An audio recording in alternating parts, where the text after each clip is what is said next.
હરી તમે બોલી ઓ વાલીડા હરે હરે તમે બોલો ઓ વાલીડા હરી હરી તમે હરજી બોલ્યા હરે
माया ने मुकी वेगरी सत्य धर्म समझा नहीं तो पाप कला समझो बड़ी जवानों से सत्य धर्म समझा नहीं तो पाप कला सत्य धर्म समझा नहीं तो पाप कला राजगाड़ी गाड़ी गाड़ी गाड़ी गाड़ी गाड़ी गाड़ी माटी माँ बड़ी जवानों से समझो सौरे बड़ी जवानों से राजा बना रंगत बना प्रजा ने पीड़ा आप रैयत बिचारी रोया करे तो राज बना सौरे बड़ी जवानों से गाड़ी गाड़ी गाड़ी गाड़ी माटी माँ सौरे बड़ी जवानों से सौरे बड़ी जवानों से खोटी पावड़ी डरावड़ी पत्थर पर सौ पाचाले तार बनावलो मावी तने बनावी जाए समझो बरसात सौरे बड़ी जवानों से समझो बरसात सौरे बड़ी जवानों से समझो बरसात सौरे बड़ी जवानों से सौरे बड़ी जवानों से सौरे बड़ी जवानों से गाड़ी गाड़ी गाड़ी गाड़ी गाड़ी गाड़ी गाड़ी गाड़ी गाड़ी गाड़ी गाड़ी गाड़ी गाड़ी गाड़ी गाड़ी माटी माँ सौरे बड़ी जवानों से બોલો શ્રી કૃષ્ણ કનૈયા કી જય, સદગુરુ દેવ કી જય। आद्य शक्ति उमिया मात की जय। गजानन गणपति महाराज की जय। श्री हरि नारायण भगवान की जय। परमहंस महाराज की जय। पितृनारायण देव की जय। अपने अपने गुरुदेव की जय। ओम नमः पार्वती पतये हर हर महादेव हर। एकदंताय विद्महे वक्रतुंडाय धीमहि तन्नो दन्ती प्रचोदयात्। महालक्ष्म्यै च विद्महे विष्णुपत्न्यै च धीमहि तन्नो लक्ष्मी प्रचोदयात्। नारायणाय विद्महे वासुदेवाय धीमहि तन्नो विष्णु प्रचोदयात्। वागर्धाविव सम्पृक्तौ वागर्धा प्रतिपत्तये जगतः पितरौ वन्दे पार्वती परमेश्वरौ परशक्ति परमेश्वरी। जय जय उमिया मात कहवी रक्त जे जन भजे भवसागर तरी जात। श्री हरि भगवान नारायण ने कृपा प्राप्त थाय। दिवंगत पितृने ऊर्ध्वगति श्री हरिना चरण कमल में एमने वास थाय ए हेतु थी दिव्य महापुराण एटले के गरुड़ पुराण पारायण नो आज बीजो दिवस श्री हरि ने प्रार्थना करी आप सौने जय माताजी कही अने आजना बीजा दिवसनो प्रारंभ कर्यो छे। सर्वने मारा जय माताजी। कालना जे अध्यायो छे एनी अंदर जीव मात्र ज्यारे जन्मे छे अने मृत्यु पर्यंत जे वच्चेनो गाळो छे जेने आपणे जीवन कहीए छीए ए जीवन दरमियान जीवे कया कया कार्यो करवा जोईए जेनाथी मृत्यु पछीनी यात्रा छे ए एना माटे सरल अने सुखमय रहे। कोई जग्याए यात्रा करवा जता होईए अने 5-7 दिवसनुं आयोजन होय तो पहेला आपणे छे ने थेलो पेक करीए छीए, थेलो तैयार करीए, कपड़ा केटला लेवाना छे, खावानुं शुं लेवानुं अने रह्या आपणे गुजराती खाखरा वगरनुं जीवन नकामું કંઈકનું કંઈક બનાવીને લઈ જતા હોઈએ છીએ। 7 દિવસની યાત્રાની તૈયારી આપણે બધાય કરીએ છીએ પણ જે યાત્રા એવી છે જેના પછી આપણે આવવાનું નથી એ યાત્રાની આપણી જોડે કોઈ તૈયારી નથી। तो के प्रभु आ बधी बात तो साची छे नारायण।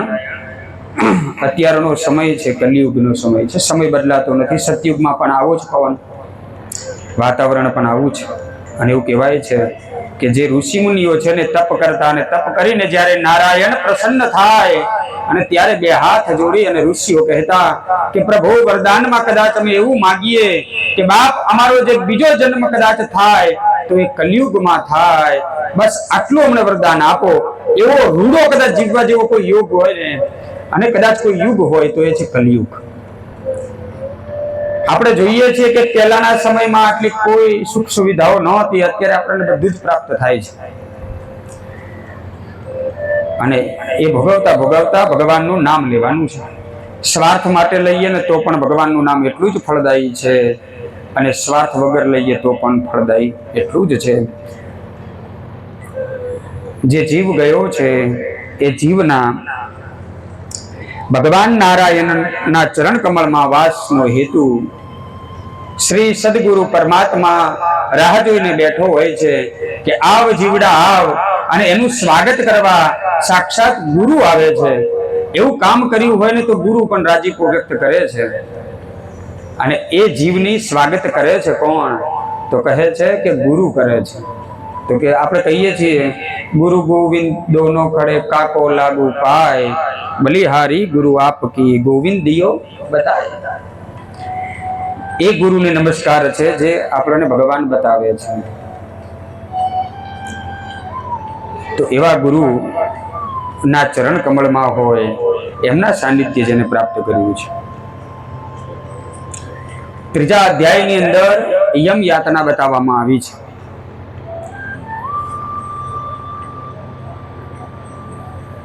એ જે જીવ જાય છે, જીવથી જે ભૂલો થઈ હોય ને તે ભૂલોનું, જે પાપી જીવ હોય છે એના માટેની યાત્રા બતાવી છે. જે એને સારા ખોટા કર્યા હોય તે બધું એને બતાવવામાં આવે છે. પણ અત્યારનો જીવ છે કોઈ પણ વાતમાં પહેલા ના પાડતા શીખી ગયો છે, એટલે ત્યાં જાય છે અને ત્યારે જ પૂછવામાં આવે છે દ્વારપાલો દ્વારા કે તારા દ્વારા તો અનેક આવા કર્મો થયા છે. અને ત્યારે પેલો જીવ છે જે અહીં રહેલો છે તો અહીંનો જ સ્વભાવ આવી જાય, એટલે ત્યાં જ્યારે ના પાડે છે ત્યારે જેવી રીતે લાઈવ ટેલિકાસ્ટમાં આપણે જોઈએ તેવી રીતે એને સંપૂર્ણ જીવન આખું બતાવે છે. થોડા સમયની અંદર આખા જીવનનું દર્શન કરાવે છે. બધું જ જાણે છે. ચિત્રગુપ્ત છે, પાપી પુરુષનું પાપ કેટલું છે આ જ્યારે પ્રશ્ન યમરાજા કરે છે, યમરાજા બધું જાણે છે તેમ છતાં એમને પ્રશ્ન કરે છે અને એના જવાબમાં એનું જે પાપ પુણ્ય છે તે એને બેલેન્સ બતાવવામાં આવે છે. મને અત્યારે એક કથા યાદ આવે છે.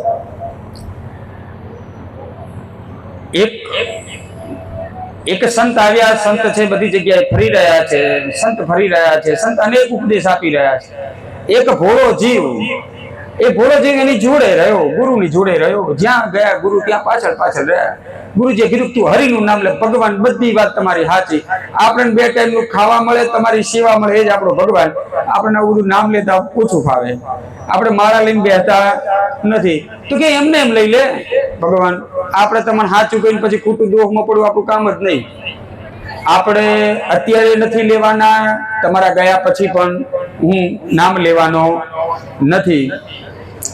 તો કહે છે કશો વાંધો નહીં, તારાથી નામ ન લેવાય, તે મને ગુરુ બનાવ્યો છે, તું મારી આટલી સેવા કરે છે, તો એક કામ કરજે કે જ્યારે તને એવું લાગે ત્યારે મારી જોડે રહેલ જે પણ નામનું શ્રવણ કર્યું છે, અથવા તે જેને સામે જય શ્રી કૃષ્ણ કહ્યા છે, જેને જય માતાજી કહ્યા છે, જય ગુરુદેવ કહ્યા છે, આ પણ જે તમે બોલી રહ્યા છો, જે તમારા જીવનની અંદર અવારનવાર એ શબ્દ તમને સાંભળવા મળે છે અને તમે સામે એનો પ્રત્યુત્તર આપો છો. કોઈ આપણને કહે છે કે જય શ્રી કૃષ્ણ, કે જય શ્રી કૃષ્ણ. કોઈ આપણને કહે છે જય શ્રી કૃષ્ણ, જય માતાજી, તો એવી રીતે આપણે સામે અમે એ જ જવાબ આપીએ છીએ. તો આનું જે ફળ છે ને એ તારે કોઈ દિવસ કહેવાનું નથી. તારે એમ કહેવાનું છે કે જો કદાચ યમરાજાની યાતના આ સમય આવે, તને પૂછવામાં આવે કે હું સારા કામ કર્યા તે હું ખોટા કામ કર્યા, તો ખોટા કામમાં એવું કહેવાનું કે ભગવાન જે કોઈ ન કરી શકે બધા મેં કર્યા છે, મારા જેવો પાપી બીજો કોઈ છે નહીં. સારા કામ શું કર્યા છે? તો કે સારા કામ એ કર્યા છે કે જેને પણ કદાચ મને બોલાવ્યો હશે ને, બરાબર, પેલું એક ભજન છે કદાચ, જય શ્રી કૃષ્ણ કહેવાની મને ટેવ પડી, એટલે મને કોઈ કદાચ કોઈ નામ લે છે તો સામે એને જવાબ હું પ્રત્યુત્તરમાં ભગવાનના નામથી આપું છું. આવી મને ટેવ છે. આ જીવને પણ એક સમય ગયો, ત્યાં યમરાજા જોડે ગયો. યમરાજાએ જે પ્રમાણે ગુરુએ સમજાવ્યું છે એ પ્રમાણે યમરાજાને કહ્યું, ચિત્રગુપ્તના ચોપડે બધી વાત સાચી નીકળી કે એને સેવા સારી કરી છે, પણ એનું બેલેન્સ પણ એવું છે. પછી એક વાત આવી કે ભગવાન ચિત્રગુપ્ત કહે છે કે યમરાજા, એક કામ છે કે આ જીવે છે ને અજાણતા કે જાણતા પણ થોડા ઘણા ભગવાનના નામ લીધા છે ને એમાંનું એક નામ છે એનું શ્રદ્ધાથી નીકળી ગયું છે, તો હવે એનું શું કરવું જોઈએ? એટલે કે નામ છે તો કલયુગની અંદર તો નામાધારા, તો એક કામ કરો, એને જે જોઈએ તે આપી દો.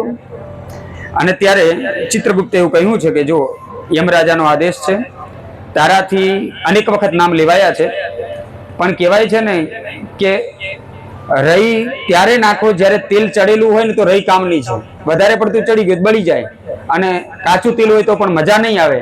તો એવા સમયની અંદર બિલકુલ આમ તેલની ધાર ઉપર તે નામ લીધેલું છે અને બિલકુલ કામનું છે, તો એક તારું જે નામ છે એ નામનું ફળ તારે જે જોઈતું એ તું માગી લે.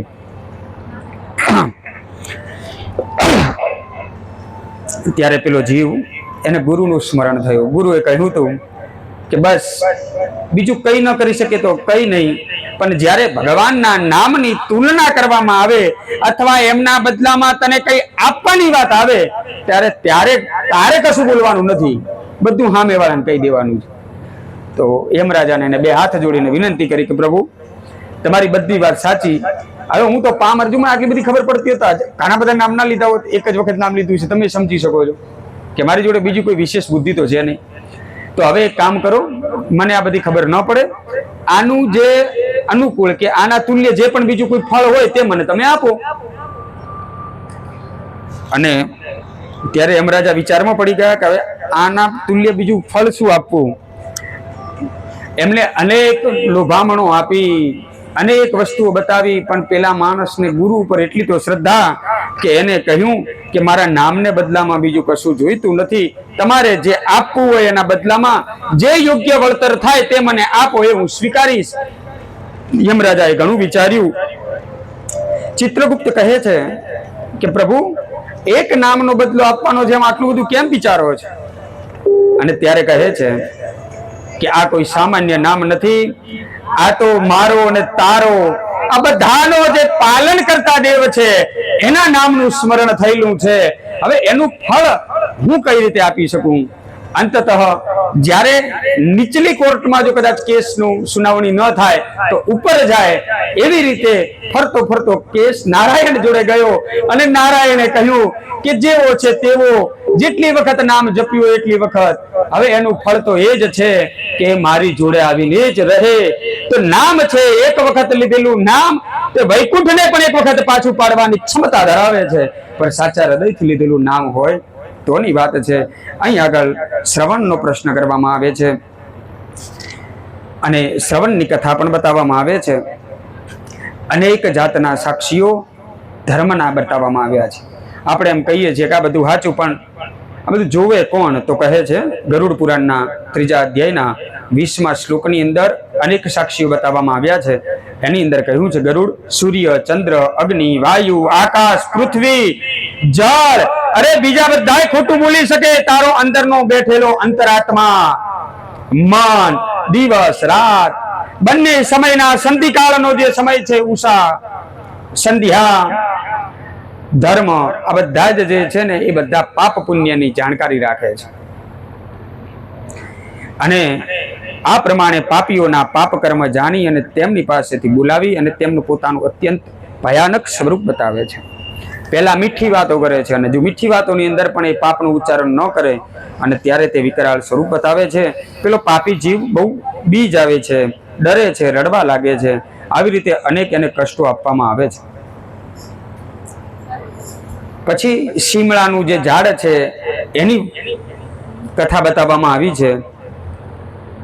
હજારો પાપીઓને લટકાવેલું જે દ્રશ્ય છે એને બતાવવામાં આવે છે. એના રૂવાટા ઊભા થઈ જાય છે અને ત્યારે એને યાદ આવે છે કે આ બધું તો ઠીક છે, સરસ મજાનો મને મનખો મળ્યો, પણ મનખાની અંદર મેં કોઈ દિવસ શુશ્રુષિતાશ્ચ નો સંતો ભુક્ષવમ પાપ ફલમ સ્વકમ.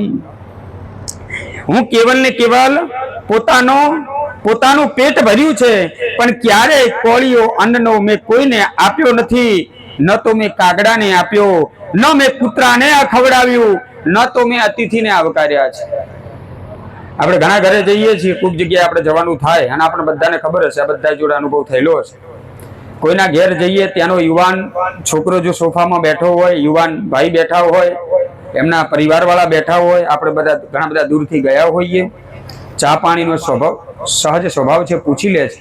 5 મિનિટ થાય એટલે એમના હાથમાં ફોન હોય અને ના તો એ આપણી બાજુ જુએ ને આપણે વિચાર કરીએ ખોટા આવી ગયા છે, ભરાઈ ગયા એમ, અને આપણે એમ થાય કે હવે જઈએ, પછી પાછા ક્યાંય ખરાક રોકાઈ ગયા હોત તો પછી મનમાં એમ કહીએ તને ફોનમાંથી વહેલા મળે તો રોકાઈએ ને. તારે ન તો પહેલાના જે આપણો વ્યવહાર હતો તો ત્યારે ફોન કરતા ત્યારે પૂછતા તમારે કેટલી ગાયો દોવા દે છે, બધાની તબિયત પાણી કેવા છે, આવું છે તેવું છે, બધું પૂછતા. પણ અત્યારે સમય રહ્યો નથી. અત્યારે સમય માત્ર એટલો છે, ફોન સિવાય બીજી વાત થતી નથી. એટલે અતિથિને આવકારવા માટે જ્યારે આપણા ઘરે કોઈ મહેમાન આવે ત્યારે તો આપણા હાથમાં ફોન ન જ હોવો જોઈએ. એ વસ્તુ તો આપણે બધા કરી શકાય. આની અંદર તો ક્યાં ભાઈ ભગવાનને બોલાવવાની જરૂર છે? તો આટલી વસ્તુ આપણે કરી શકીએ. અને કદાચ નાના છોકરાના હાથમાં ફોન છે તો એનો અવાજ થોડો ધીમો રાખીએ. ટીવી ચાલુ હોય તો બંધ રાખીએ, કારણ કે એના ઘરે ટીવી છે, એની જોડે ફોન છે, બધું એની જોડે છે. એ તમારી જોડે આવ્યો છે, તમારા પરિવાર સાથે મળવા આવ્યો છે. આપણે જ્યારે બીજાના ઘેર જઈએ ત્યારે આ અપેક્ષા રાખીએ, અને આપણા ઘેર કોઈ આવે ત્યારે પણ આપણે એ રીતનું વર્તન કરીએ તો એને થાય કે ફલાણા માણસને ત્યાં ગયા, એટલું બધું કામ હતું તેમ છતાં પણ એ મારી જોડે આવીને બેઠો. બધા એને સમાચાર લીધા છે, અને એ જે ઠંડક મળે છે ને એ જ પરમાત્મા રાજીપો છે. બીજું કઈ છે નહીં. ભગવાન કહે છે કે અતિથિના સ્વરૂપની અંદર હું અવારનવાર તારા ઘરનો આટો ફેરો મારું છું. હું તને મૂકી નથી દેતો. નાનું બાળક છે, નાના બાળકને મૂકી થોડી દે માં. ગાયો દોવા કરી હોય તો અવાજ એ બાજુ હોય છે કાન. અરે રડી જોજે શું આવ્યું, બિલાડી આવી તો એને બે જણને તમે સંભાળ રાખવા આપ્યા હોય. તો ભગવાને પણ સૂર્ય ચંદ્ર વગેરે ઘણા બધા સાક્ષીઓ મૂક્યા છે, પણ પછી એમ થાય કે આવડો જીવને મૂક્યો છે ક્યાંક પાછો ભટકી તો નથી ગયો, તો પાછો તમારા ઘરે આવે. અને ઘરે આવે ત્યારે એને ખબર પડે કે આ તો મારા ગુરુ બનીને બેઠા છે. તને હાથ પગ છે, તું ખેતી કરતો હોય તો તું આમ કરતો. ભગવાન કે હા બાપ, હું તો ગયો આ હેડ્યો એમ કહી. અને એટલા માટે એવું કહેવાય છે કે અતિથિ આવે ત્યારે એનું હસતા મોઢે સ્વાગત કરવું જોઈએ. ત્યારબાદ આગળ કહ્યું છે, જો આવા કદાચ મેં કાર્યો કર્યા હોત, નાના છે પણ જો આવા કાર્યો કર્યા હોત તો મારે આ બધા શિક્ષા ન ભોગવવી પડત. મેં કોઈ દિવસ તીર્થયાત્રા કરી નથી, ન તો મેં દેવોનું પૂજન કર્યું, ગૃહસ્થ આશ્રમમાં રહેવા છતાં દાન જેવો કોઈ શબ્દ મારા મોઢે રહ્યો નથી, ન તો મેં કોઈ સાધુની સેવા કરી, અને તેથી આ ફળ ભોગવે છૂટકો છે. હું ધર્મહીન બન્યો છું. ધર્મના 10 લક્ષણ એ મનુસ્મૃતિની અંદર બતાવ્યા છે. ધૃતિ ક્ષમા દમોસ્તેયમ શૌચમિન્દ્રિય નિગ્રહ ધીર વિદ્યા સત્યમ અક્રોધો દશકમ ધર્મ લક્ષણમ. ધર્મના 10 લક્ષણ બતાવ્યા છે. ધર્મ એટલે શું એવું આપણે કદાચ પ્રશ્ન કરવામાં આવે ને તો આપણને ખબર છે નહીં. ખાલી આપણે હિન્દુ ધર્મના છીએ એટલે આપણને ખબર છે, બાકી આપણે શું છીએ આપણને ખબર હોતી નથી. તો પહેલું કહે છે ધૃતિ હોવી જોઈએ. જીવનની અંદર દરેક વસ્તુમાં ધીરજ જરૂરી છે, એટલા માટે પહેલી ધીરજ હોવી જોઈએ. પછી ક્ષમા. ક્ષમા ખડગ કરે યસ્ય કિમ કરીષ્યતિ દુર્જન અતૃણે પતિતો વહની સ્વયમેવો પસામ્યતિ. ક્ષમા પણ બહુ મોટી વાત છે. ક્ષમા કરતા જે શીખે છે ને ભગવાન સમાન છે. આ 10 જે છે ને 10 માંથી એક હોય ને તો એ બેડો પાર. ક્ષમા પણ કેવી ક્ષમા હોવી જોઈએ? ક્ષમા રૂપી હથિયાર એવું છે કે જો ક્ષમા તમારી જોડે છે તો કોઈ દુર્જન તમારું કશું પણ બગાડી શકતો નથી. કેવી રીતે બાપજી? કે હળી હળગાવી હોય, ઘાસ વગરની જગ્યા ઉપર સળગાવેલી સળી નાખીએ તો એની મેટે જ રામ થઈ જાય છે, એની ઉપર પાણી નાખવાની જરૂર પડતી નથી. તો એવી રીતે ક્ષમા છે, અને ક્ષમા રૂપી જેની જોડે હથિયાર છે દુર્જન એનું કશું કઈ કરી શકતો નથી. ક્ષમા. અસ્તેયમ અન્ય દીયે તૃણે રત્ને કાંચને મુક્તિ કે પીવા મનસા વિનિર્વૃત્તિર્યા તદસ્તેયમ વિદુર્બુધા. બીજાનું જે અન્ન છે, બીજાના જે પૈસા છે, બીજાની જે જમીન છે, આની ઉપર મારી કોઈ દિવસ કુદ્રષ્ટિ થાય નહીં. મનસા મનથી પણ એના પ્રત્યે કુભાવ ન થવો જોઈએ કોઈના પ્રત્યે. જે નીતિનું છે એની સાથે જીવવું, અને એ જ છે આસ્તેયમ. ધૃતિ ક્ષમા દમસ્તેયમ. અને દમ, ઇન્દ્રિય ઉપર આપણને કાબુ હોવો જોઈએ. મારવાનું મન થયું એટલે પછી અહીંની ગુસ્સો ત્યાં કાઢ્યો, ત્યાંનો ગુસ્સો અહીં કાઢ્યો, એવું પણ થવું જોઈએ નહીં, એટલે દમ. પછી આગળ કહ્યું છે શૌચમ. પવિત્રતા હોવી જોઈએ. દેવ કાર્ય કરતા હોઈએ તો પવિત્રતા બિલકુલ ફરજિયાત છે. એને તમે મરજિયાત મારો કાનો તો બધી જગ્યાએ ચાલે એવું ના હોય બાપ, બધું ના હોય. ભગવાન છે તો છે. હવે શૌચમ ચ દ્વિધમ પ્રોક્તમ બાહ્યમ આભ્યંતરમ તથા. માટી અને જળથી આપણે પવિત્રતા બની જઈએ છીએ. પછી અરે બહારથી તો ઘણા બધા સફેદ લુગડા પહેર્યા છે પણ અંદરનો મનખો એ કાળો ભમ્મર છે, એનું હું એટલે કહે છે કે બાહ્યમ આભ્યંતરમ તથા. અંદર ભીતરથી પણ તું શુદ્ધ થા. બરાબર, ભીતરથી પણ શુદ્ધિ મળવી જોઈએ. એટલા માટે શૌચમ એટલે પવિત્રતા. પછી કહે છે ઇન્દ્રિય ઉપર વિજય પ્રાપ્ત કરવો. દરેક ઇન્દ્રિય ઉપર આપણે માની લો કે અત્યારે સમય ચાલે છે રસનો, કેરીનો રસ ભાવતો હોય પણ 10 વાટકી પી જઈએ તો પછી પંખાએ કામ ન કરે, એસી કામ ન કરે, આમને આમથી આમ આલોટવાનું થાય. એટલે જીભ ઉપર પણ થોડોક કાબુ રાખવો પડે. બરાબર. મૃત્યુ મૃચ્છત્યમાં બુદ્ધિ સદબુદ્ધિર મીનસ્તુ બડી શૈર્યતા. મીનસ્તુ માને માછલી જેવી રીતે એના જીભ ઉપર કાબુ નથી રાખી શકતી, અને અંતતઃ એ જ લોભ આમનના કારણે એ કાંટાની અંદર ફસાય છે, અંતતઃ એ મૃત્યુ પામે છે. તો એવી રીતે ઇન્દ્રિય ઉપર વિજય પ્રાપ્ત જરૂરી છે. પછી કહે છે યથાર્થ, એક તો વિદ્યા, સાચા અર્થમાં વિદ્યા હોવી જોઈએ, અને પછી કહે છે સત્ય, સાચું બોલવું જોઈએ. અને સાચું બોલવાનું ઘણી વખત એવું થાય છે કે લોકોને સારું લાગે છે અને લોકોને ખોટું પણ લાગે છે, પણ તારું બોલેલું સાચું 100 જણ વચ્ચે બોલવું જરૂરી નથી. બરાબર છે? બહુ સત્ય બોલવાનું થાય તો આપણે એટલી ખાલી કાળજી રાખી શકીએ કે બધા સામે એટલું બધું સાચું નહીં બોલી દેવાનું કે પેલો આપણી સામે જ ના આવે. સત્ય એવું બોલો ને, બેટા આ ન ખવાય, કેવું લે નાના છોકરાને આપણે સમજાવીએ એમ ધીમે રહી એવી રીતે મૂકી દેવાનો આપણો જે વસ્તુ કહેવાની છે કે પેલાને ખોટું પણ ન લાગે અને આપણી વાત પણ એની આગળ પહોંચી જાય, અને પછી આ બધું થઈ જાય. અને છેલ્લું જે લક્ષણ છે તે છે અક્રોધ. કોઈ દિવસ ગુસ્સો ન કરવો જોઈએ. ગુસ્સાથી હંમેશા કાર્ય બગડે છે. અને કદાચ આપણને ગુસ્સો આવે, સ્વાભાવિક છે, મને પણ આવે, તમને પણ આવે. જ્યારે પણ ગુસ્સો આવે ને ત્યારે એ એક કામ કરીએ કે જે ગુસ્સામાં નિર્ણય લેવા જઈ રહ્યા છીએ, અતિ ઉત્સાહમાં પણ જે નિર્ણય લેવાની ઈચ્છા રાખી છે, થોડી વાર થોભી જવાનું, થોડી વાર ઊભા રહી જવાનું, અને એના માટે થોડો સમય આપી અને પછી એ કાર્ય વિશે વિચારવાનું. એટલા માટે અક્રોધ કહ્યું છે કે ગુસ્સો ન કરવો જોઈએ. તો કે કેમ ન કરવો જોઈએ? તો કહે છે કે તું જે તપ કરે છે, જે યજન કરે છે, જે ભગવાનનું ભજન કરે છે, આ બધું જ જે સંકળાયેલું જે તારું પુણ્ય છે એ તારા ગુસ્સો કરવા માત્રથી બધું નાશ પામે છે. એટલા માટે ગુસ્સો પણ ન કરવો જોઈએ. આ બધા ધર્મના લક્ષણ બતાવ્યા છે, અને આ બધા લક્ષણને જ આપણે ધર્મ કહીએ છીએ. એટલા માટે આપણે વિશેષ છીએ. કેટલાક યમદૂતો પાપીને કરવતી વડે લાકડું વહેરાય તેમ વહેરે છે. અનેક સજાઓ ત્યાં બતાવી છે. અરે ત્યાં સુધી બતાવ્યું છે કે અંગારામાં તો કોઈને સળગતી ચિતામાં નાખી અને લોખંડ ગોળાની જેમ ધમણ વડે ધગધગાવે છે. આવી રીતે પાપી જીવને ત્યાં બતાવવામાં આવેલી છે, સજાઓ બતાવી છે. આ બધી વસ્તુઓમાંથી છૂટવું હોય તો શું કરવું? તો એના વિશે કહે છે, એના પૂર્વે જે નરકો છે, 21 પ્રકારના નરક બતાવવામાં આવેલા છે. એ નરકનું અહીં મહિમા બતાવ્યો છે, અને બધાના વિસ્તૃતમાં ગરુડ પુરાણની અંદર વિસ્તૃતમાં એના વર્ણન છે. તો જીવનની અંદર એ જે પાપો છે, કેવા પાપ કરવાથી કઈ કલમ લાગુ પડે છે, જે બંધારણ ભણતા હોય તેને ખબર પડે કે આ 21મી કલમ કોના માટે છે, આ કલમ કોના માટે છે. એમ ધર્મની પણ કલમો છે. એ કલમો છે ને એને 21 ભાગમાં વિભાજિત કરી છે, અને એ 21 ભાગ છે એની અંદર નરકોના નામ છે તામિશ્ર, લોહશંકુ, મહારૌરવ, શાલમલી, રૌરવ, કુડુમલ, કાલસૂત્ર, મૃત્તિકા, સંઘાત, લોહિતોદ, સવીસ, સપ્રતાપન, મહાનીરય, કંકુલ, સંજીવન, મહાપત, અવિચી, અંધતામિશ્ર, કુંભીપાક, સંપ્રતાપન, તાપન વગેરે 21 પ્રકારના નરકો બતાવવામાં આવ્યા છે. આપણે તો ખાલી અત્યારે દર્શન એટલા માટે કરવાના છે, આમ તો બધા વસ્તુના દે નહીં કરતા, પણ જ્યારે તમે ગુરુના સાનિધ્યમાં હો ને તો આ નરકોના ખાલી આપણા કિસ્મતમાં એટલું છે કે આનું નામ સાંભળવા મળે. આપણે આમાં કોઈ દિવસ જવા મળવાનું નથી, એટલે એના વિશે આપણે બહુ વિચારવાનું પણ થતું નથી. જે પાપી જીવ છે, જેને કોઈ દિવસ 1 મિનિટ પણ ભગવાન પાછળ ના આપી હોય, એના માટેની વાત છે. તો એવા તો ઘણા જીવો છે, પણ આપણે અહીં બેઠા છીએ પલાઠી વાળીને હરિનું નામ લેવા માટે.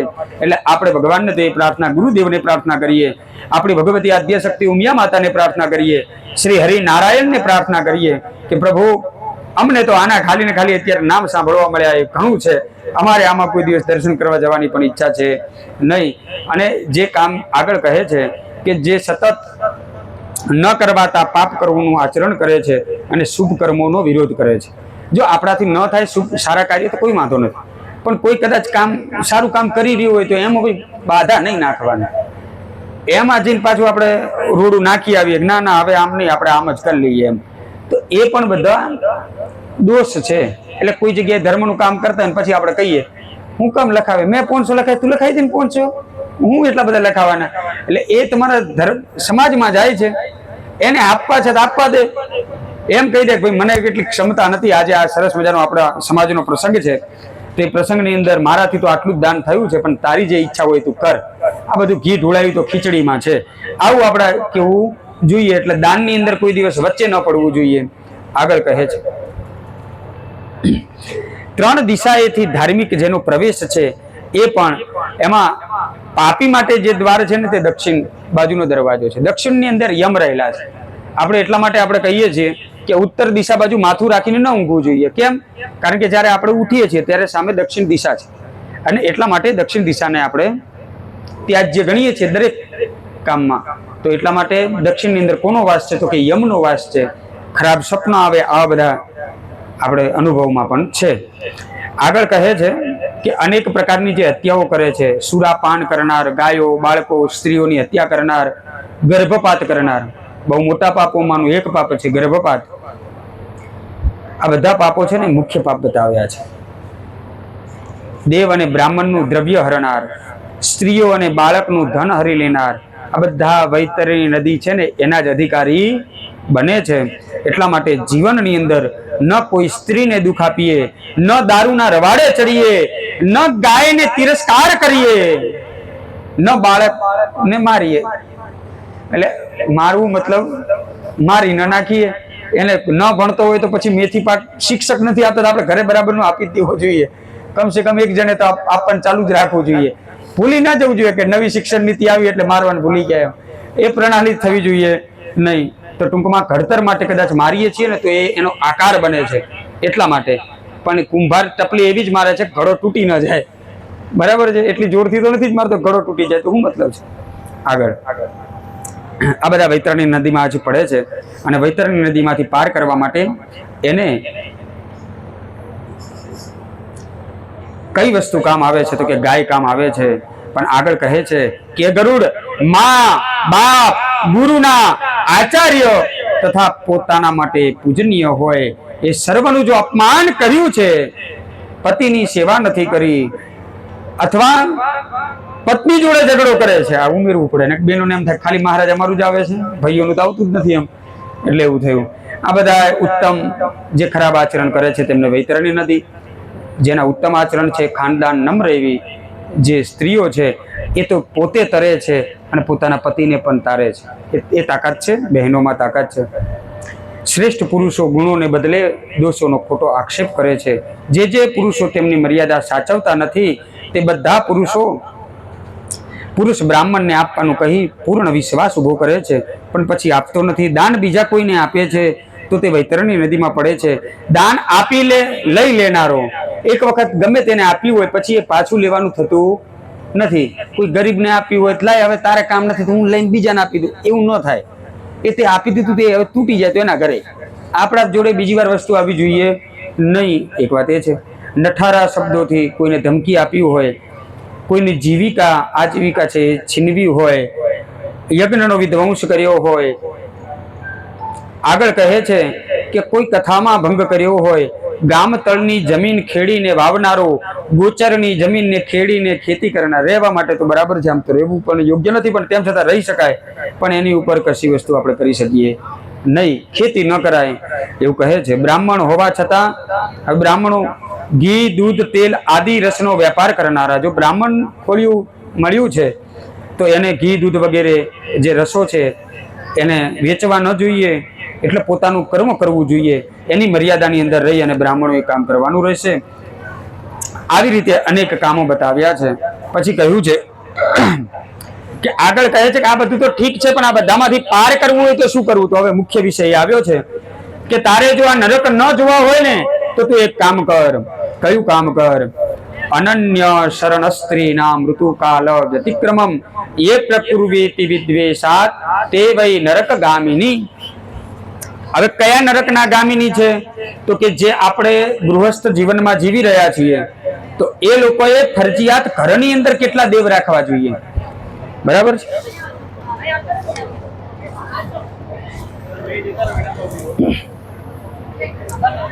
તો ઘરની અંદર દેવ રાખવાની વાત આવે છે અને ત્યારે ગરુડ પુરાણ એવું કહે છે કે શિવમ શિવામ હરિસૂર્યમ ગણેશમ સદગુરુમ બુધમ. ઘરની અંદર જો દેવ રાખવા હોય તો એક શિવ રાખવાના, ફરજિયાત છે, મરજિયાત નથી. પછી પાર્વતી રાખવાના, એટલે માં ભગવતી આદ્યશક્તિ આપણા બધાની કુળદેવી છે એટલે એક એમની મૂર્તિ હોવી જોઈએ. એક હરિ ભગવાન વિષ્ણુનું સ્વરૂપ રાખવાનું, એક સૂર્ય અને એક ગણપતિ, આ 5 દેવો તો જેના ઘરમાં છે એ જ સાચા અર્થમાં હિન્દુ છે, ખ્યાલ આવ્યો? અને છઠ્ઠું કોણ છે તો કહે છે સદગુરુ. બીજું કોણ છે? સદગુરુ છે. જેના ઘરની અંદર 5 દેવોના ફોટા નથી તો એ ઘર તો શમશાન તુલ્ય છે.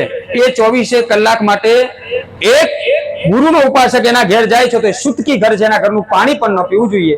આવું ગરુડ પુરાણની અંદર 36મા શ્લોકની અંદર બતાવ્યું છે. સુતકી ઘર ગણાય છે. એટલે ઉમાનો ફોટો, પાર્વતીનો હોય, શિવ, ગણપતિ, સૂર્ય, પંચાયતન દેવ બતાવ્યા છે.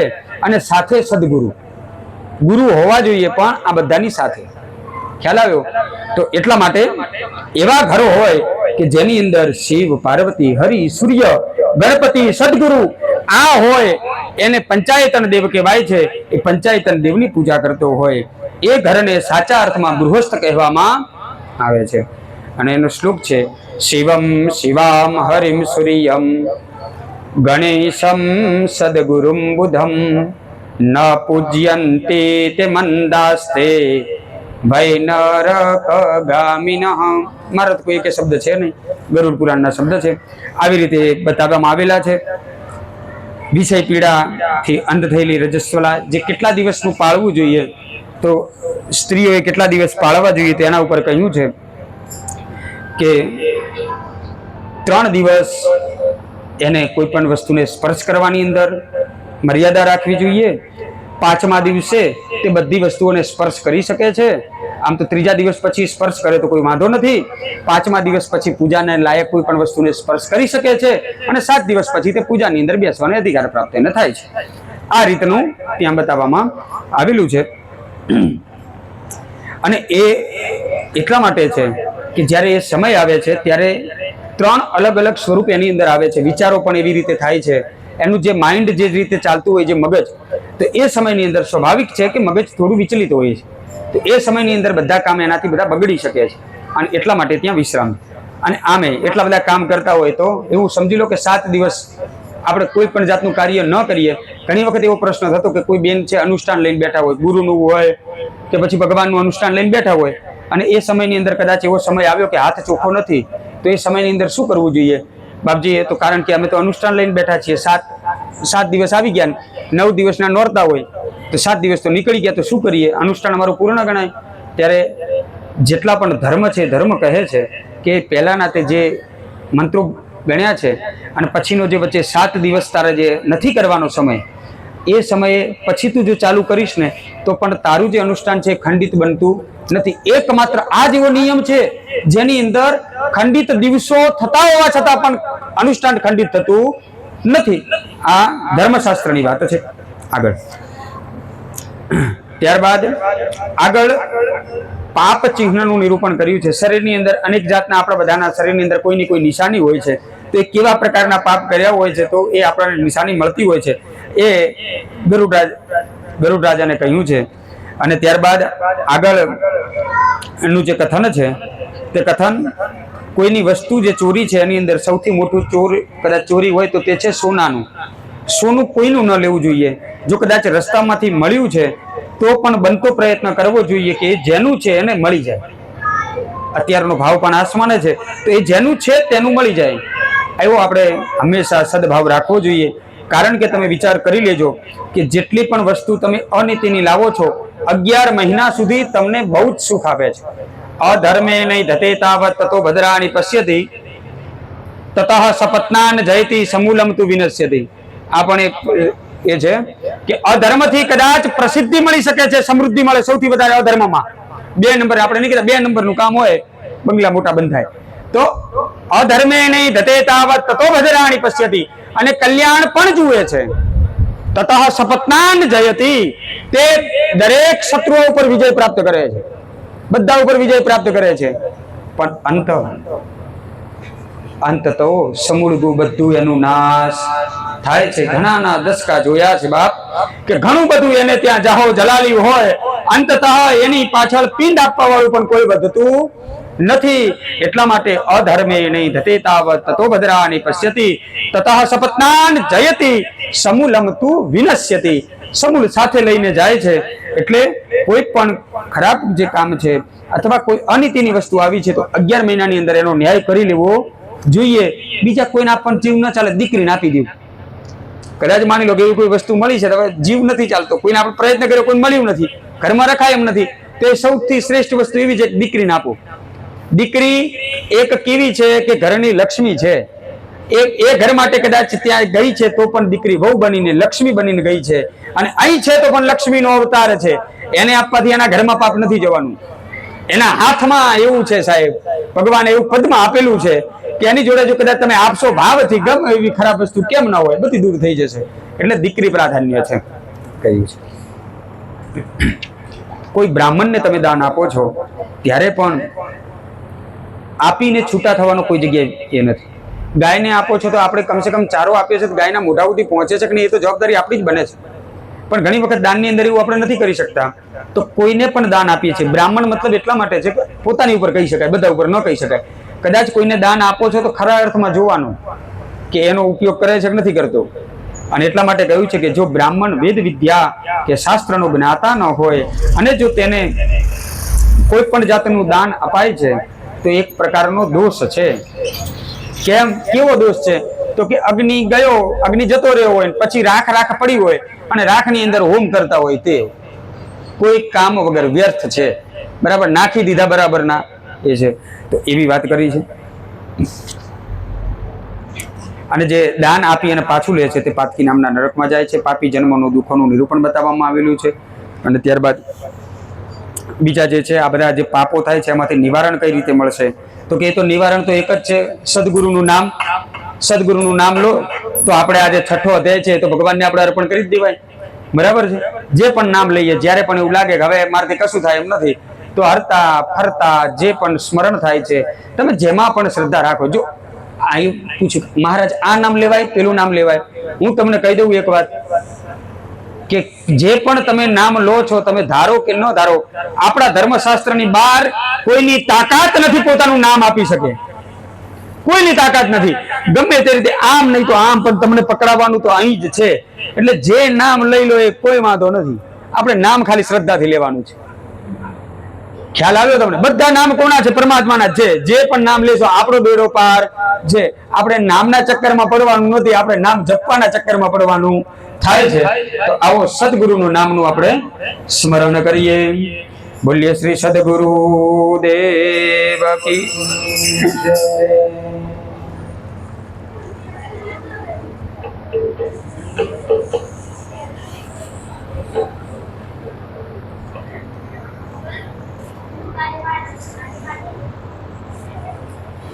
આટલો જન્મ સુધારો ગુરુજી મારા, આટલો જન્મ સુધારો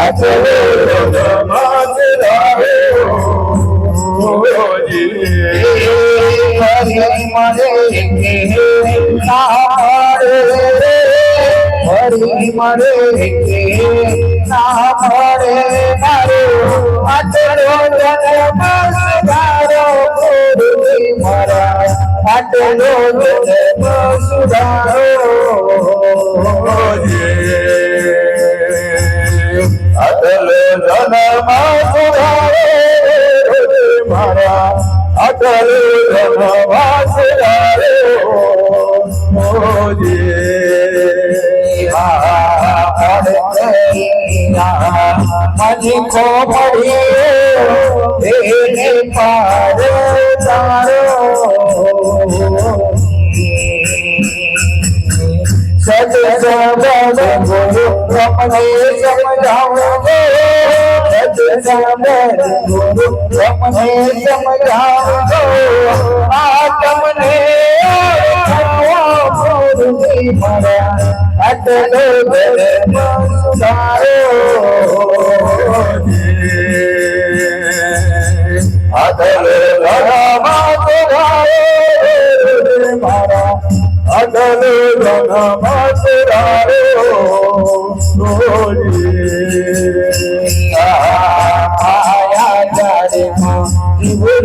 ગરાયો એને આપ સમજાવો લોભ લાલચમાં એ લપટાયો લોભ લાલચમાં એ લપટાયો તમે કોઈને મારે મારા આટલો જન્મ સુધાર્યો આટલો જન્મ સુધાર્યો મારા આટલો જન્મ સુધાર્યો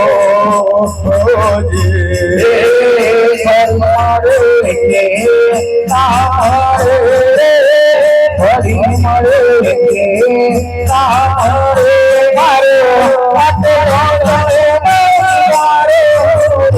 મળે આટલો જન્મ સુધાર્યો આટલો જન્મ આટલો જન્મ સુધાર્યો સંસાર સાગર મહાજર ભર્યો હે માધીઓ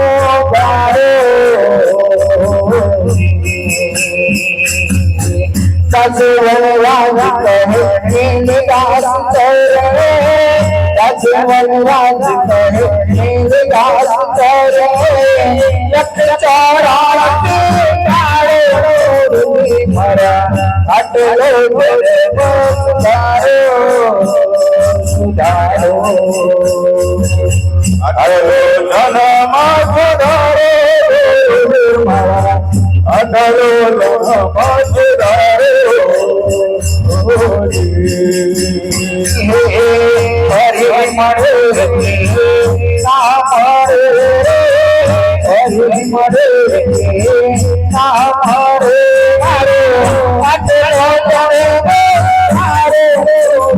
મારા આટલો જન્મ આટલો જન્મ સુધાર્યો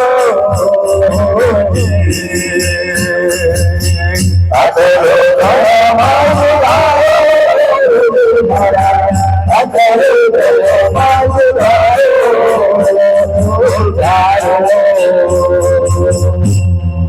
બોલો સદગુરુ દેવ કી જય. હાલો જ્યારે ગર્ભથી જ ગર્ભની અંદર જીવ આવે અને ત્યારે માને કડવા ઊણા તીખા ખારા ખાટા પદાર્થો કાઢા હોય તેનો રસ એ ગર્ભના કોમળ શરીરને સ્પર્શે છે અને એનાથી એને વેદના થાય છે. વેદના થાય આ રીતે જીવ ત્યાં વાસ કરે છે. તેને દેવયોગે પૂર્વના 100 જન્મના કર્મોનું સ્મરણ થાય છે. જ્યારે ગર્ભમાં જીવ છે ને ત્યારે એને 100 કર્મના જે પણ લેખા જોખા છે બધા ત્યાં દેખાય છે. આત્મ સાક્ષાત્કાર પામેલ સપ્ત ધાતુઓના 7 બંધનમાંથી યુક્ત એવો એ ગર્ભવાસી જીવ હાથ જોડી અને શ્રી હરિને પ્રાર્થના કરે છે. હે પ્રભુ, કે આ 7 મહિના થયા ગર્ભ સ્થળે પીડાથી કંપતો, ત્યાં આજુબાજુના કીડાઓ એને ડંખ મારી રહ્યા છે અને એવામાં સ્તુતિ કરે છે કે પ્રભુ હે હરિ હે વિષ્ણુ, હું તમારે શરણે છું. કેમ કે આપ સમસ્ત જગતના આધાર છો અને સમસ્ત પાપોને નાશ કરનારા છો. હે નારાયણ, આપની માયાથી મોહ પામીને હું દેહ, સ્ત્રી, પુત્ર આદિના અહંકારે તથા મહત્વના મમત્વથી આ સંસારમાં પુનઃ પ્રવેશ્યો છું. મને અનેક અવસરો પ્રાપ્ત થયા, તેમ છતાં પણ હું આ ચક્રને ભેદી નથી શક્યો. પણ ભગવાન, હવે મને ખબર પડી છે આ 100 જન્મના જે મેં લેખા જોખા જોયા, હવે તો મને અહીંથી હું જ્યારે બહાર નીકળીશ ને એટલે શ્રી હરિ સિવાય, તમારા સિવાય કોઈનું નામ નહીં લઉં. મને આ કોઈ જાતની માયા મને સ્પર્શ નહીં કરી શકે, કારણ કે બહુ ઠોકર ગાધી છે. મોટો અનુભવ તો ઠોકર છે સાહેબ, બહુ ઠોકર ગાધી છે. આપણા ચરણોનું સ્મરણ કરીશ, હું એવું સાધન કરીશ, હું એવી પૂજા કરીશ કે આ ભવ ફેરામાંથી ફરી ન આવવું પડે, મારી મુક્તિ થઈ જાય. કારણ કે મુક્તિ થવા માટે કોઈકની લાગવગ જોઈએ. હરિના નામ તો કે મુક્તિ પાછા મૂકીને ગયા કોણ? કે ભક્તિને. જો ભક્તિ રૂપી કદાચ તમે એનો કદાચ સાથ લીધો છે તો એ ભક્તિ જ છે જે તમને મુક્તિ અપાવે છે.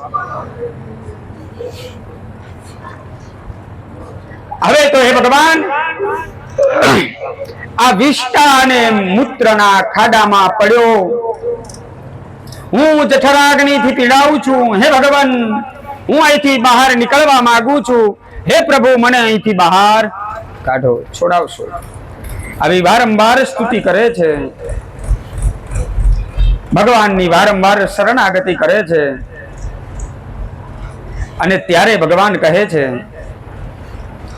ગરુડને કે હે ગરુડ, આ પ્રમાણે ગર્ભમાંથી બહાર આવ્યા ત્યાર પછીની જીવની સ્થિતિમાં મારું સ્તવન કરવા છતાં 10 મહિના થાય ત્યારબાદ તે જીવને પ્રસૂતિ કાળે ઉદરમાં ઉત્પન્ન થયેલા વાયુ ગર્ભનું મોં નીચું કરી ઉદરમાંથી બહાર ધકેલે છે અને વાયુના સ્પર્શથી તત્કાલ નીચી ડોકે અત્યંત પીડા પામી અને જે બહાર નીકળે છે. જ્યારે ગર્ભમાં હતો ત્યારે ઉત્પન્ન થયેલું જ્ઞાન વૈરાગ્ય બહાર આવતા જેવો એને પવન, જેવો એને વાયુનો સ્પર્શ થાય છે, ઉપરનું જે બધું જ્ઞાન છે વિસ્મૃત થઈ જાય છે, એની જોડે રહેતું નથી. કેમ? અને ત્યારે કહીએ છીએ નથી રડતું, મારો ટકોરી ટકોરી મારે, જ્યાં કે હું આવું, હું આવું, હું આવું, હું અહીં, તું તઈ, તારે મારે કઈ નહીં. ભાઈ પૂરું થયું ભગવાન, મારું કામ હતું નીકળી ગયું, આપના કામ થઈ ગયું, હવે છોડો વાત, હવે ત્યાં લેવા છે ત્યાં લેવા છે, બાકી આપણે ઊંઘ આવે છે. આ વાત છે. એવી રીતે જ્યારે જીવ આલોકમાં આવે છે એને પાછું એ જ વસ્તુમાં પાછો ભમરાઈ જાય છે. આગળ કહે છે બભ્રુ વાહન પ્રેત સંસ્કાર નિરૂપણ છે. આ કથા એટલા માટે છે, જે બભ્રુ વાહનના પ્રેત સંસ્કાર છે તે પિંડદાન છે, જે મર્યા પાછળ જે આપણે વિધિ કરીએ છીએ તો એ કેમ કરવી જોઈએ અને એની અંદર શું વિધાન છે એનું સંપૂર્ણ વિધિ અહીં બતાવવામાં આવેલી છે. તો દરેકે વેદોનું જે શ્રેષ્ઠ છે એમાં એવું કહેવાય છે કે આપણે કહીએ છીએ પુત્ર, તો પુ નામના નરકમાંથી તારે એનું નામ પુત્ર, બરાબર છે. અને એ અહીં પણ કહે છે. અને એટલા માટે કહ્યું છે કે જે પુત્ર પ્રાપ્તિ માટે ના સાધન કયા છે? તો કે હરિવંશનું શ્રવણ કરવું, ભગવાન વિષ્ણુના જે વંશો થયા છે એના વંશનું શ્રવણ કરવું, સપ્તસતીનો પાઠ કરવો, દિવ્યા કવચ, અર્ગલા, કિલક અને 700 શ્લોક વાળો ચંડી પાઠ જેને આપણે કહીએ એનું એ કરવું, શ્રદ્ધાપૂર્વક સદાશિવની આરાધના કરવી, બરાબર. અને બુદ્ધિમાન પુત્રની પ્રાપ્તિ થાય એવી ભગવાનને પ્રાર્થના કરવી, કારણ કે પુત્ર આવવાથી પુ નામના નરકમાંથી આપણને તારે છે. તો એ પુ નામના નરકમાંથી ક્યારે તારે છે? પુત્ર સાચા અર્થમાં ક્યારે થાય છે? કે એના મર્યા પછી જો સાચા અર્થમાં વિધિ કરે તો સાચા અર્થમાં પુત્ર છે, બાકી તો પછી સન, બરાબર છે, દીકરો, બરાબર છે, બરાબર છે. તો પુત્ર જ્યારે એને ક્યારે મળે છે? જ્યારે પુ નામના નરકમાંથી તારે. એવું કે હું નરકમાં નથી મારતો, તે પુત્ર તો છે જ નહીં, એને બીજો કોઈ શબ્દ આપવો જોઈએ. એના પરિભાષિત શબ્દ, સામાનાર્થી શબ્દો ઘણા બધા છે.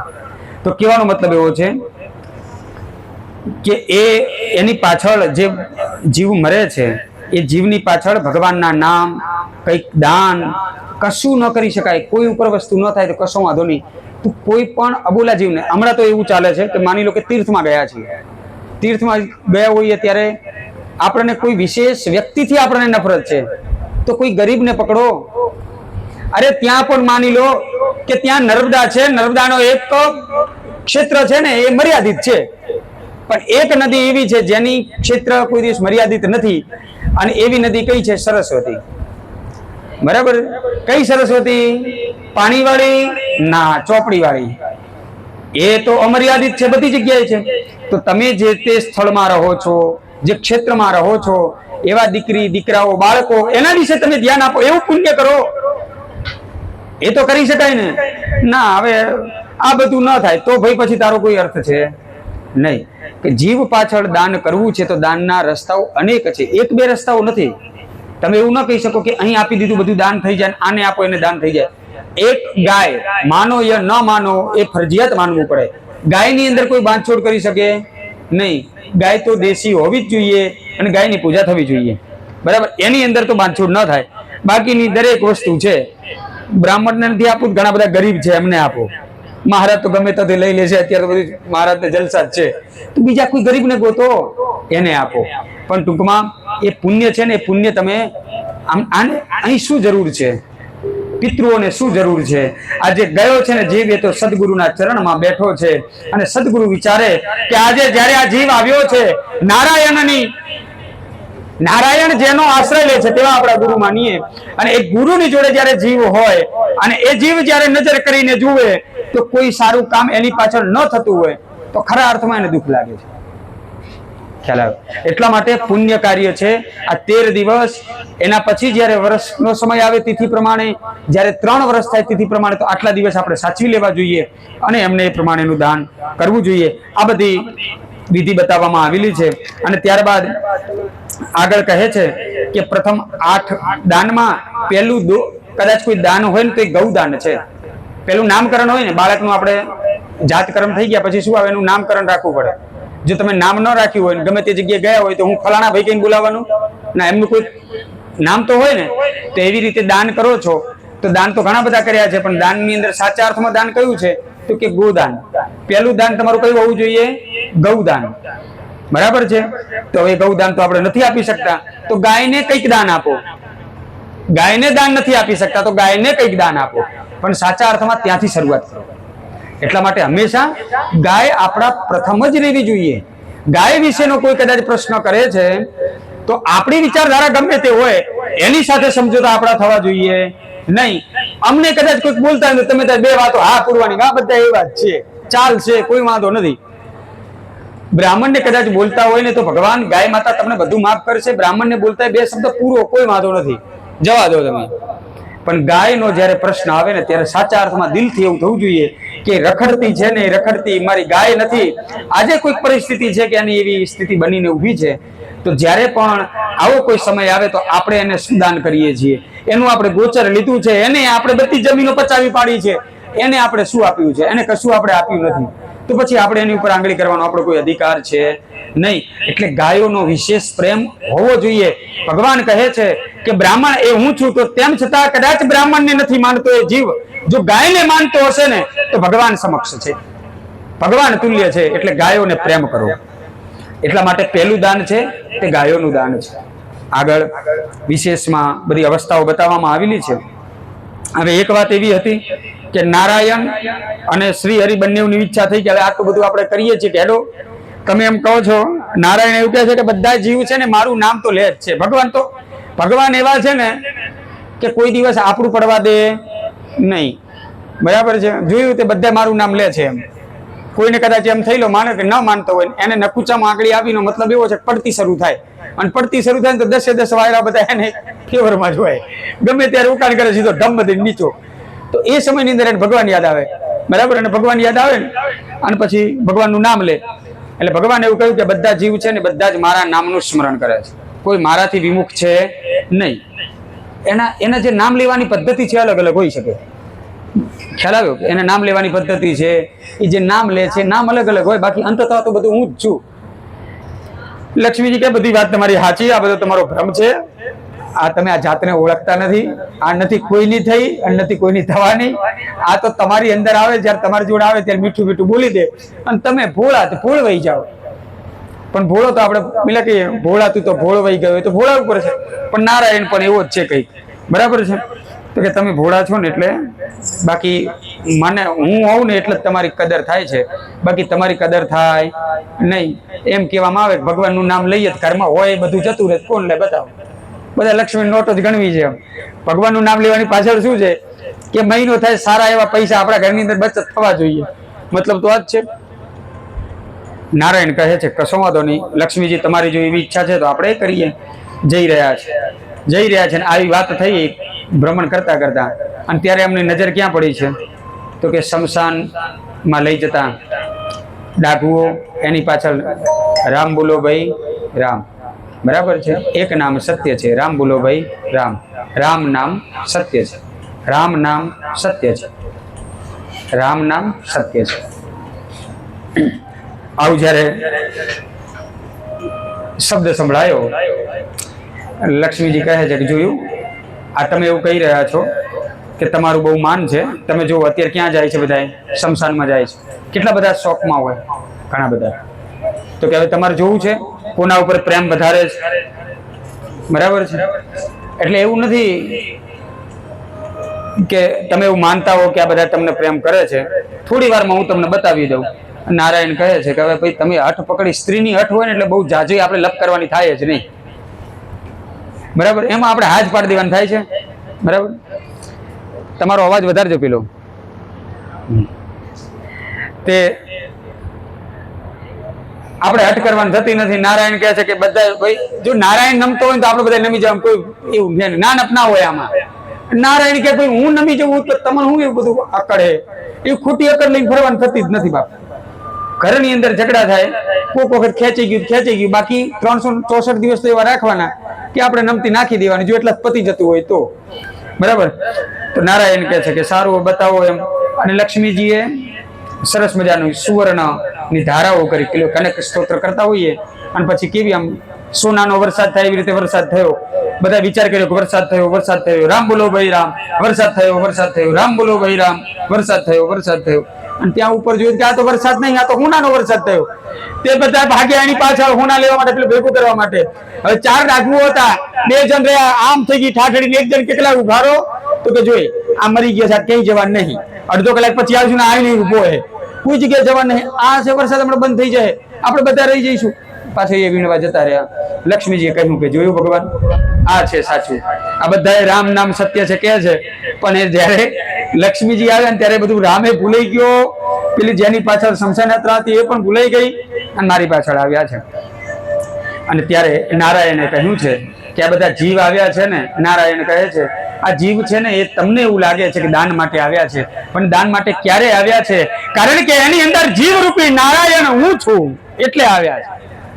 જો હું ના હું તો આવે ગમે એટલે સુરવર્ણ વર્ષા કરો, પેલે જે નનામીમાં જે પોઢેલો જીવ છે એ જે શરીર છે એને લાવી બતાવો તો માનું.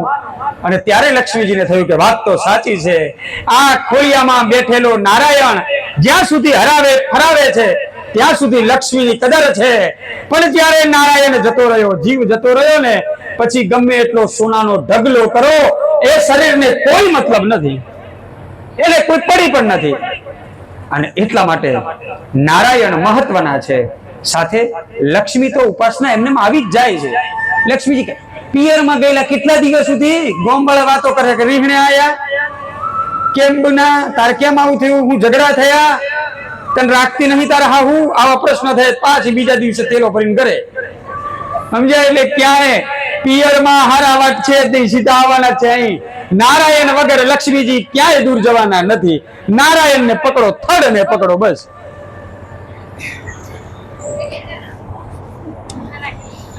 પણ સ્વભાવનું શું કરવું બાપ? સ્વભાવનું મારું આ ઉદાહરણ પછી કથા આપણે લઈ લઈએ છીએ.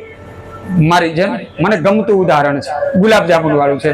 અત્યારે યાદ આવ્યું, પેલા જીવનું યાદ આવ્યું, પણ એની પૂર્વે કહી દઉં છું કે રામ બોલો ભાઈ રામની જે કથા છે ને એને પણ આપણે સમજીએ કે એ જે શમશાનમાં જાય છે, શમશાનમાં આપણે બધા જઈએ છીએ. જ્યારે આપણે આપણી સામે કોઈનું મરણ થાય છે ને આપણે જઈએ છીએ, નાનું બાળ હોય ને એને જોઈએ ને ત્યારે એમ થાય ખરેખર સાચા અર્થમાં હવે કઈ કશું રહ્યું નથી, આપણે જે મારું કરીએ છીએ એક વખત તો મૂકી જ જવાનું છે. આ જ્યારે જીવને જોઈએ ને ત્યારે આપણા હૃદયમાંથી એવો બિલકુલ નાદ થાય. હરતો ફરતો માણસ જતો રહ્યો, ખરેખર આ સમયનો કોઈ ભરોસો નથી. કોરોના કાળ, દર વખતે કોરોના કાળ, ભીતમાંથી મોત આવતું બાપ, ભીતને સ્પર્શ ન કરતા. પેલી જે સિટીઓમાં રહેતા ને દૂધની થેલીઓ લાવતા અને પછી એવું કીધું કે એમાં કોરોના આવે. આ તો વાત એવી કે છીંક ગાતી હોય તો બાપ એમાં કોરોના આવે, એને સાબુથી ઘસે ઉપરથી, પછી રસોડામાં જવાનું. આવે તો નિયમો હતા, મેં તો જીવ્યા છે. એ સમયમાં ડાકોરમાં હતો હું. કહેવાનો મતલબ આજે જીવને લઈ અને શમશાનમાં જાય છે. રામ બોલો ભાઈ રામ, રામ નામ સત્ય છે, રામ નામ સત્ય છે. બીજી બધી કાલ્પનિક વાતો કરવી એના કરતા જીવ પાછળ ભગવાનનું નામ શ્રેષ્ઠ છે. કાલ્પનિક વાતો કરવી, કંઈક લેવા દેવા વગરની વાતો કરવી, તો એના મતલબ એવો છે કે એની પાછળ જતા હોઈએ તો એવી રીતે જઈએ કે જેટલા ડગલા ભરીએ ને એ ડગલાની અંદર ભગવાનનું નામ લઈએ. પછી વાતો કરવા માટે ઘણો બધો સમય છે, પછી ત્યાં મહાદેવને આંટો મારવા આવ્યા છે. એમને જોયું કે નારાયણ ને લક્ષ્મીજી કઈક પરીક્ષા લઈને આવ્યા. તે કોણ હતું, હું હતું, કઈક જઈને આવ્યા. મારા નારાયણ ક્યાં જઈને આવ્યા? હું એ જવું. પોતે ગયા, પોતે જોયું. બધા જાય છે, રામ નામ સત્ય છે, રામ નામ સત્ય છે. ભગવાન મહાદેવને થયું કે આખી દુનિયા ફર્યો, આ રામનું કોઈ ભજન કરતું મેં જોયું નહીં. ખરેખર આ જીવ ધન્ય છે, બધા રામના નામ લે છે. આ તો બધા મારા ગુરુ છે. આમની ભેગું મજા છે, બીજે ક્યાંય જવાય નહીં. બાકીના બધા છે ને પૂરીઓ ઉપર તૂટી પડ્યા, કોઈ રસ ઉપર તૂટી પડ્યા, કોઈ શ્રીખંડ ઉપર તૂટી પડ્યા. આ બધું માથાકૂટમાં આપણે પડવું નથી. આપણે આ બાજુ હેડો, હાલો તાર નીકળ્યા એ બાજુ. રામ નામ સત્ય છે, રામ નામ સત્ય. બધાની ભેગો મહાદેવ ભોળ્યો તો હેડ્યો. કોઈ કે પાર્વતીજી મૈયાને કીધું કે પેલા બાપજી તો હવે જાય હે, બધા પેલા જે ધૂન લગાડી એની પાછળ હમણાં સાંજ ઠેકાણે આવે એટલે ચોઈ જાય નહીં. હા જે ઘરે જવાના છે, ક્યાંય જાજો રોકાશે નહીં. રામનું નામ લેતા એ જાય છે, શમશાનમાં જાય, એ શરીરને ઊંઘાડે છે, એને અગ્નિ આપે છે. અગ્નિ આપે ભોળ્યો પણ ત્યાં અદ્રશ્ય સ્વરૂપની અંદર બસ રામનું નામનું શ્રવણ કરી રહ્યો છે. ડાકુ આવ્યા છે, બધા એ પલાઠી વાળીને બેઠા છે. થોડાક જણ હતા, બે ઘૂંટણો ઉભા કર્યા છે, બે હાથની અદા પાડી, પગને લીધા છે સંકુળમાં, મોઢામાં સળી નાખી છે. પછી કહે છે આ તો ભાઈ સંબંધના લીધે આવવું પડે, બાકી મારે ઘરે મહેમાન હતા, ખાવાનું તૈયાર હતું, પણ આ બધા હું વાત કરે એટલે આપણે મૂકીને આયા. હવે આ હઈથી હટ છૂટા થઈએ, આ હટ હળગી રહે, હટ ઘરે જવું તો કઈક રોટલા ભેગો થયો. ભગવાન કે આને તો ભગવાન પડી જ નહીં. રામ બીજી બાજુ ગયા, બીજી બાજુ આમ જોવે છે ભગવાન. ત્યારે એ વાત એવી કરી રહ્યા છે, સમય નથી પણ સમય કાઢવો પડે છે. શું કરીએ, મારે તો હજી આ ધંધાની અંદર આટલું નુકસાન છે, આ ધંધાની અંદર આવું છે, મારે આવું કરવું છે, મારે તેવું કરવું છે. ભગવાન કહે છે કે આને નથી. મહાદેવને થયું કે આ બધા તો પહેલા તો રામ બોલો ભાઈ રામ ને રામ નામ સત્ય, અહીં આવ્યા પછી બધાને પોતાના ધંધા યાદ આવી જાય છે. એ હળગી હજી તો આગ પૂરી લાગી નથી અડધા શરીરમાં. મહાદેવ કહે છે કે ઠીક છે, આટલી જગ્યાએ ફર્યો, પણ આ એકમાત્ર એવી જગ્યા છે કે જેને દરેક માણસો રામ નામ સત્ય છે એનો નારો લગાવે છે. અંતતઃ એવો એક વ્યક્તિ છે, એક વ્યક્તિ એવો છે જે કોઈની વાત નથી કરતો, જે કોઈની વાત નથી કરતો. વાત નથી કરતો એવું એ નહીં, ભગવાનનું નામ લેતા લેતા જે અગ્નિ દહાલે છે ને એની અંદર એ શરીર બળીને ભસ્મીભૂત પણ થાય છે. આના જેવો બીજો ભાગ્યશાળી જીવ કયો? આહાહા. અને એ જ્યારે ભસ્મ શાંત પડે ને ત્યારે ભોળિયો કહેવાય છે કે એ ભસ્મ છે મસ્તકે ચડાવે છે, અને ત્યારે કહેવાય સ્મશાને સ્વાક્રીડા સ્મરહર પિશાચા સહચરા. સાચા અર્થમાં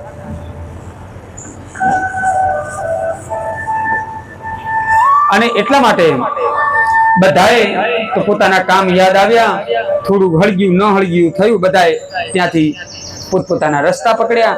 જેને જવાબદારી હતી એકાદ બે જણ રહ્યા, અને એ પણ થોડો સમય થયો એટલે ફોન કરી ગરમ પાણી રાખજે હું આવું છું કહીને સીધો ગયો ને હર હર ગંગે. અને પછી તો એને ભૂલાઈ જ ગયું, કોઈ એને પૂછ્યું પણ નહીં શરીરને હું થયું. આટલું થયું. અને એક બાજુ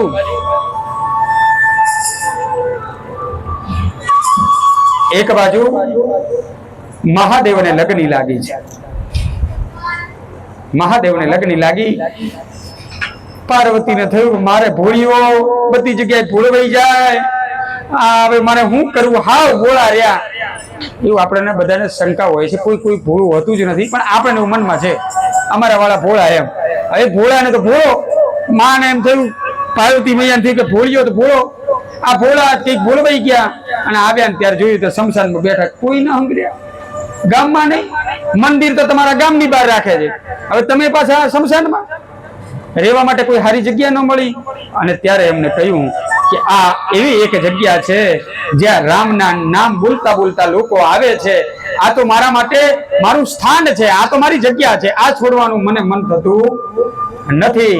અને એટલા માટે એની અંદર જે પણ વાસ કરે છે એટલા ક્ષેત્રમાં એ બધાને પોતાના અનુયાયી બનાવ્યા છે. એટલે ભૂત પિશાચ જે પણ છે બધા અમારા ભોળિયાની સેવા કરે, અને અમારા ભોળિયો ત્યાં બેસીને ભજન કરે. એટલે ત્યાં કોઈ એ બાજુ માથું કરીને કોઈ ઊંઘે નહીં. એ શમશાન બાજુ ગયા હોઈએ તો માની લો કોઈ બીકનું માર્યો હોય ને કદાચ 1-2 વાગે કંઈક જવાન થયું હોય, શમશાન આવતું એવી ખબર પડે તો એ બાજુ મોઢું ન કરે. હાવ લક્ષ્મીજી ઉભા હોય ને તો એ બાજુ મોઢું ના કરે. કયો કરે? 4 દિવસ સુધી તાવ આવે, બોટલ ચડાવવા પડે. તો આપણે બોટલ ન ચડાવવા પડે તો આપણે તો હરિનું નામ લેવાનું થાય ને. તો આપણે થોડું હરિનું નામ લઈ લઈએ અને થોડી કથા લઈશું આગળ, સરસ મજાની. એ કથાનું નામ લઈએ પણ હરિનું નામ પણ આપણે લઈશું. તો કે આ ભોળિયો બેસીને ત્યાં ભજન કરે, આપણે બેસીને અહીં ભજન કરીએ. આપણે ભગવાનને પ્રાર્થના કરવાની કે ભોળિયા તે બધાએ ભૂતોને પણ તારા સંગ બનાવ્યા, એવા ભૂતોને પણ તે સુધાર્યા. અમે તો અમારા વાળા નથી સુધારી શકતા. કશો વાંધો નહીં, પણ આપણી જોડે હથિયાર કયું છે? ભગવાનના નામનું. તો ભગવાનના નામનું તો આપણે હથિયાર છે, એને પણ આપણે અપનાવી લઈએ.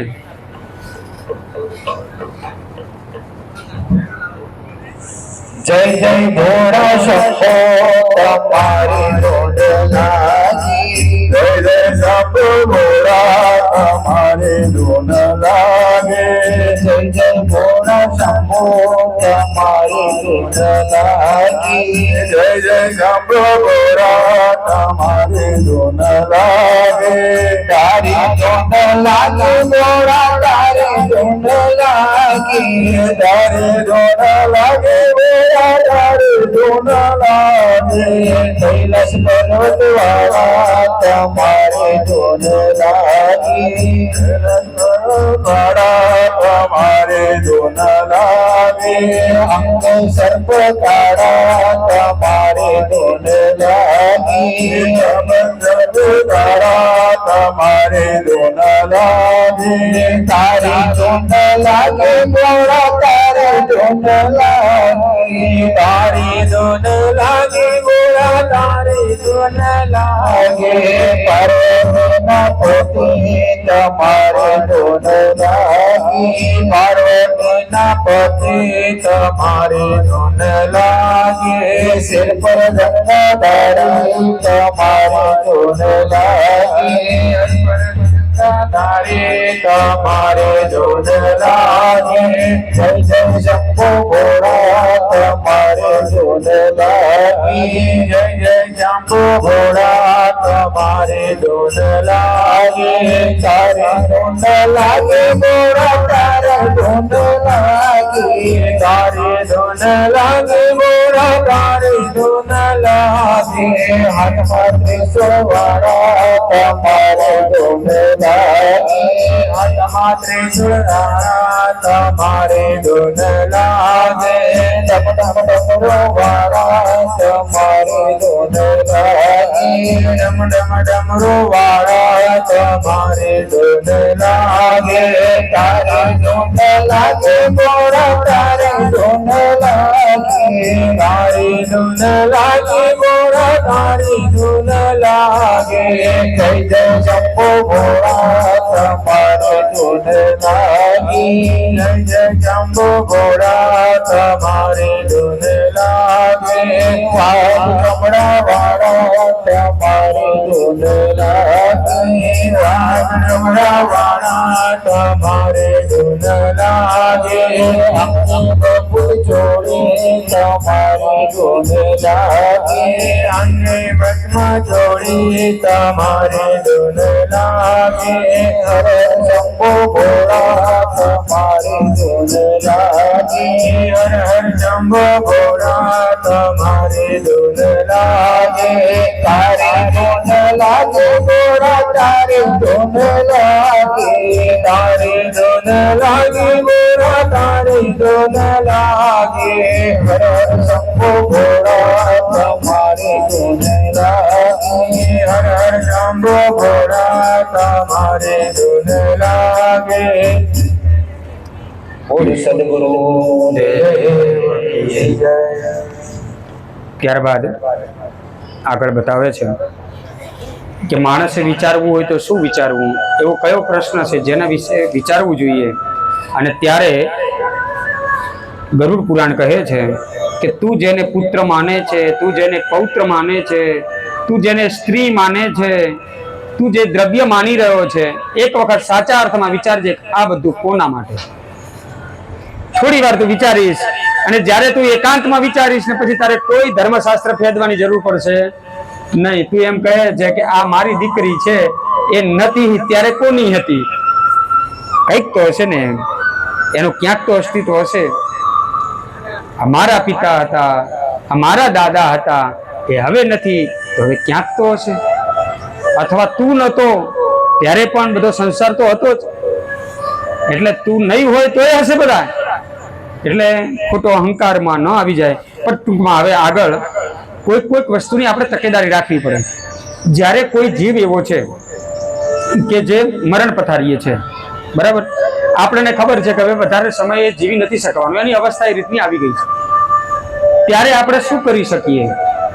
આપણે એવું કયું કામ કરીએ જેનાથી કરીને અનાયાસે એને મુક્તિ મળે? તો કહે છે કે પ્રથમ તો એ ઘર કે જે ઘરની અંદર તુલસીનું વૃક્ષ હોવું જોઈએ. જેને આંગણે તુલસીનો ક્યારો નથી તે આંગણું પવિત્ર ગણાતું નથી. એટલે આંગણે તુલસીનો ક્યારો ફરજિયાત છે. તો તુલસીનું જે પત્ર છે મંજરી સાથેનું એ આપવું જોઈએ. જે પ્રાણ ત્યાગ કરી દીધો હોય એના મુખમાં મંજરી સાથે, એટલે એની પંચરી આવે એની સાથેનું એક મૂકવું જોઈએ. પછી ત્યારબાદ શું કરી શકાય? તો કે તલવાળા દર્ભનું આસન આપી શકાય. એને શું કરી શકાય? તો કે તલવાળા દર્ભનું આસન અપાય. કેમ એવું? તો કે દર્ભ માત્ર એક એવો છે, કોઈક વસ્તુ જે તુલસી છે, દર્ભ છે, ગાયનું છાણ છે, પંચામૃત છે, આ બધી વસ્તુ એવી છે જે મરણમાં પણ વપરાય છે અને યજ્ઞમાં પણ વપરાય છે, સારા કામમાં પણ વપરાય છે. એટલા માટે એક તુલસીનું ધ્યાન રાખીએ. બીજા નંબરની અંદર ડાભનું ધ્યાન રાખીએ. માનો પંચક છે એટલે જ દર્ભ મૂકવાનો બાપજી? ના, એવું નહીં. પંચક હોય કે ન હોય, પણ દર્ભની સળી એની જોડે જવી જોઈએ. ખ્યાલ આવી ગયો? એક આપણે આ કામ કરી શકાય. સાથે તલવાળી જગ્યા જ્યારે લીંપણ કરીએ ત્યારે પણ અંદર કોઈ સફેદ તલ હોય તો પણ એને એ લીંપણમાં આવી જવા જોઈએ. અથવા એ ડાબ જોડે થોડા તલ પણ મૂકી દેવાના થાય છે, કોઈ પણ તલ. આ બધી વસ્તુ એવી છે કે કદાચ એ પુત્રહીન હોય તો પણ ભગવાન વિષ્ણુ એટલે કે સ્વર્ગ એટલે કે વૈકુંઠમાં જાય છે. આટલી વસ્તુ એને અર્પણ કરવા માત્રથી. પાછળનું વિધાન છે એના પહેલા આપણી જવાબદારી કેટલી છે? તો આપણી જવાબદારી એટલી છે કે એમને તુલસીનું પાન, મંજરી, ડાબ અને તલ. કોઈને લાગે કે ડાયો બને, દોઢ ડાયો બને, જે કેવું હોય આપણને કે કોઈ વાંધો નથી. આપણો ભાવ એવો હોવો જોઈએ કે પેલો જે જીવ ગયો છે એની મુક્તિ થવી જોઈએ. મને શું કહે છે મને કોઈ મતલબ નથી, એને જે કેવું એ કે છે. આજે મેં મૂક્યા છે, મારો જીવ જશે ત્યારે કોઈક પરમાત્મા એને કહે છે કે આને આખા દેહની સેવા કરી, તું જા ભાઈ, અનાયાસે કરશે. તો કહેવાનો મતલબ આ ત્રણેય વસ્તુ પવિત્ર છે. એટલા માટે એ દુર્ગતિને દૂર કરવા વાળી છે. અને એના પછીના વિધાન જે આપણે ખાટલા વિધાન બતાવીએ છીએ એ વિધાન છે કોને આપવું જોઈએ, કેવા બ્રાહ્મણને આપવું જોઈએ, એના વિધેની વસ્તુઓ છે. એના પછી 70 થી લગભગ 80 થી 82 શ્લોકો છે જેનું પઠન એ વખતે એ સૈયદાન વખતે પણ કરવામાં આવે છે. આ બધા સંસ્કારો છે. માની લો કે કોઈનું મરણ છે તે પંચકમાં થાય છે, તો પંચકમાં થાય તો એનું વિધાન એ દર્ભના 5 પુત્ર આપણે બનાવીએ છીએ એ એનું વિધાન છે. અને એવું બીજું એક શ્રેષ્ઠ વસ્તુ એ છે કે શાલિગ્રામના ચરણામૃતનું એક બિંદુ, સદગુરુના પગ પખાળ્યા હોય એનું એક બિંદુ જળ પણ એને વૈકુંઠમાં લઈ જવા માટે પર્યાપ્ત છે. કોઈ ઓછું નહીં પડે, એને ત્યાં સુધીની ટિકિટ મળશે, રિઝર્વેશન થઈ જશે. કઈ વસ્તુ હોવી જોઈએ? કાં તો શાલિગ્રામની પૂજા બહેનોથી ન જ થાય, બહેનોથી ઠાકોરજીની થાય, શાલિગ્રામની ન જ થાય. તો એ ભાઈઓ સેવા કરતા હોય છે, શાલિગ્રામ આવે છે. અને માની લો કે શાલિગ્રામ ભગવાન નથી, તો આપણે જે ગુરુ બનાવ્યા છે, ગુરુની પાદુકા છે, ગમે તે છે, એ જળ એનું એકમાત્ર થોડું માત્ર બિંદુ જળ એના મોઢામાં મૂકવાનું થાય છે. કેમ કે 68 તીર્થ ધામ છે ને એ તો સદગુરુના શરણમાં છે. અને એ જો 68 તીર્થનું જળ પીવડાવીએ પછી તો આની ટિકિટ ફાઇનલ જ થઈ જાય. એને કોઈ જગ્યાએ તકલીફ પડે જ નહીં, એને વૈકુંઠ ધામ જ થાય. સદગુરુની સેવા હોય. આગળ કહે છે આપણા ઘેર છે તો ગંગા જળનું પાન કરાવો. જો છે પર્યાપ્તમાં આપણી જોડે કોઈ જગ્યાએ મળી જાય એવું છે તો એને ગંગા જળનું પાન કરાવો. આ બધી વસ્તુઓ કેવી છે કે જેમ અગ્નિમાં રૂ પડે તે નાશ પામે છે, તેવી રીતે આ વસ્તુઓનું અનુકરણ કરવાથી સઘળા પાપ નાશ થાય છે. એટલે આટલી વસ્તુ અવશ્ય કરવી જોઈએ. અને માની લો કે ગંગાજળ નથી તો નદીના દર્શન. અત્યારે તો સમય છે, આપણે બધા ફોટા પણ બતાવી શકીએ, પણ હા એક ટેવ છે ખાસ મારે કેવી જોઈએ. એમ જો કદાચ કોઈ પડ્યું હોય તો હું બધાને કહેતો એમ કે જીવ જાય એવો હોય તો પછી એને બહુ છંછેડ નહીં કરવાનું. આને ઓળખે, આને ઓળખે, આને ઓળખે. એક તો અધકચરો તો હોય, એમથી બોલાતું તો હોય નહીં, હાથ હલતા ના હોય. આ ફલાણા આયા, ત્યાંથી બરોડાથી આવ્યા, ઓળખો બાની આંખો ના ખુલતી, બાને એમ થાય આના કરતા મરી ગયું તો સારું. આંખ ઊંચી ન થતી હોય તો એને હામો લઈને ઉભો રાખી દે. એ જીવને બહુ તકલીફ પડતી હોય છે. આપણે નથી સમજતા. આપણને એમ થાય મારા દીકરાને જોવે, મારી દીકરીને જોવે. ભાવ સાચો છે, પણ એ જીવ ઉપરની અવસ્થા તમને ખબર નથી પડતી. આપણે એક કામ કરીએ કે બા જે ગુરુનું નામ લેતા હોય તે ગુરુનું નામ, જે ભગવાનનું નામ લેતા હોય તે ભગવાનનું નામ, બસ એ નામ જ બોલીએ. એટલે આપણે કહીએ જય શ્રી કૃષ્ણ, જય માતાજી, જય ગુરુદેવ, જે તમને અનુકૂળ આવે. ઘણા બધા નામો છે, બધા નામોમાંથી કોઈ એક નામનું સ્મરણ સતત ચાલુ રખાવીએ. માની લો કે એવું કદાચ કોઈ એક નામ એમના જીવ છૂટવાના સમયે જો કદાચ શ્રવણ કરી લીધું તો એ તો અક્ષય પાત્ર સમાન છે, એનો નાશ થતો જ નથી. એ જીવને આ જે ચક્કર છે ને, ચક્કરમાંથી છૂટવું જ પડે છે. ન છૂટવું હોય તો છૂટવું પડે છે, એવું નામ છે. અને એટલા માટે જ્યારે કોઈ એવી અવસ્થા હોય ત્યારે ભગવાનનું નામ આપણે જઈએ તો આપણે એમ કહીએ, જો બાને દેખાડવાની જરૂર નહીં, તમે બધા મને જોઈ લીધું, હું આવું. કાલના દિવસે તમે જ નથી કહી શકવાનું બાન જોવા નતા આવ્યા. એ બા તો બિચારા રહેવાના જ નહીં, આપણે ક્યાં કહેવાના તું નથી આવી. કેવા વાળા બીજા બધા ડાઘા બેઠા છે, જો ભાઈ હું આવી ગઈ છું, બરાબર. મારે બાને હેરાન નથી કરવા. બાને જય માતાજી, જય શ્રી કૃષ્ણ, જય ગુરુદેવ જે પણ કહી દેવાનું, બસ આટલું રાખીએ. એટલે જીવને હેરાનગતિ ન થાય. એટલા માટે શ્રદ્ધાપૂર્વક સારી નદીઓનું ચિંતન થાય. ત્યાં બેસી અને બીજું કશું જ ના આવડે તો તમને ઉમિયા ચાલીસાનો પાઠ આવડે, તમને તમારા ગુરુનું કોઈ ભજન આવડે, તમારા ગુરુની કોઈ સ્તુતિ આવડે, જે પણ માનતા હોઈએ, જેનું પણ આપણને આવડતું હોય, એ ત્યાં આપણને એમ થાય મારે બાન બોલાવા છે. બહુ ભાવ આવી જાય ને, ઘણું તો પેલું દૂધમાં ઉભરો આવે એમ ઉભરો આવી જાય, અને બોલાયા વગર ચાલે નહીં. મારા બા વગર નહીં ચાલે, કશું હોતું નહીં. પલાઠી વાળીને બેસ, ભજન ગાઈ લે, તારી બા આપણે જ છે. મારે બાને હેરાન નથી કરવા, મારે ભગવાનનું નામ લેવડાવવું છે. આ ભાવ અખંડ હોવો જોઈએ. એ મૃત્યુ સમયની વાત છે. આગળ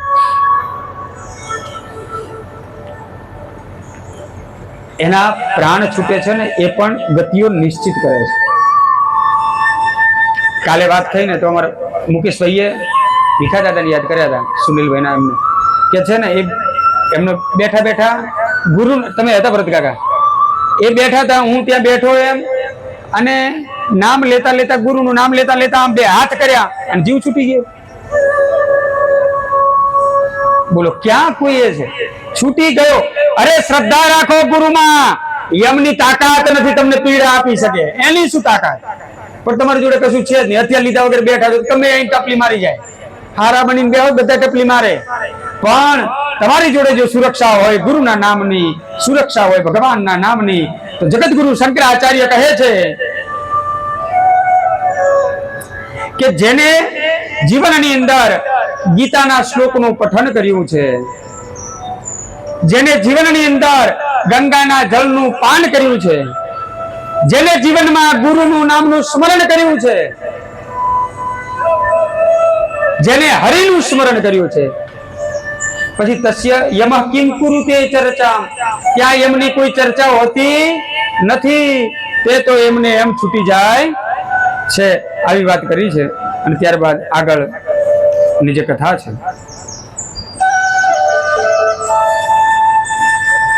કોણ જાણી શકે કાળે રે સવાર કેવો થશે, કોણ જાણી શકે કાળે રે સવાર આ કાયમથી હંસલો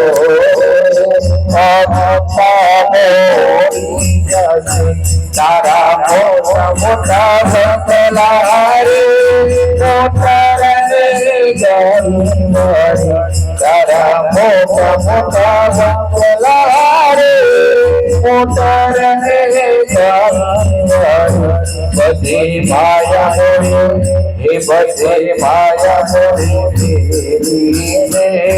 તારા હાથે જાવું પડશે તારો દેહ રોકાણો રે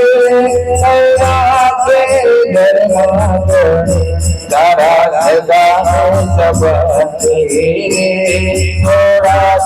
માભૂમિ થશે કોણ જાણી શકે તારને તમારી તાર કેવું થશે તારે જાતી ખોટી વાણી મારે યાદ તારા ભક્તિરાનો એ તારા ભક્તિરાનો મારો રે ભારત મંગળાઈ જશે આ કાયામાંથી હસલો રે ભક્તાનો જશે તને મળ્યું રે પાનેલ ને બોલો તને મળ્યું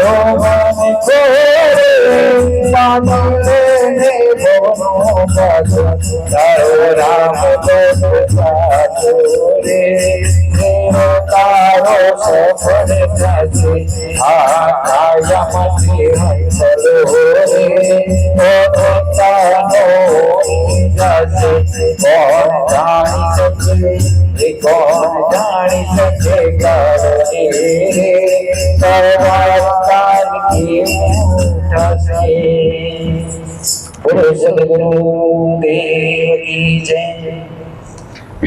ત્યારબાદ જ્યારે જીવ નથી રહેતો અને ત્યારે એવું કહેવાય છે કે યજ્ઞના ફળ જે મળે છે ને દીકરાને મળે છે.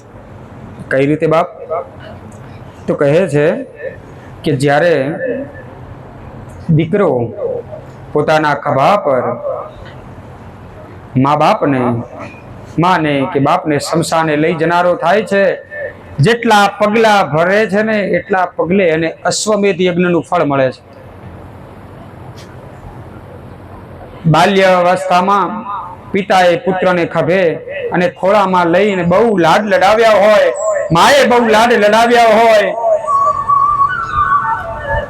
અને તે રીતે પુત્ર પોતાના બાપને કાંધ આપી શમશાનમાં લઈ જાય ત્યારે પિતાના એ ઋણમાંથી મુક્ત થાય છે.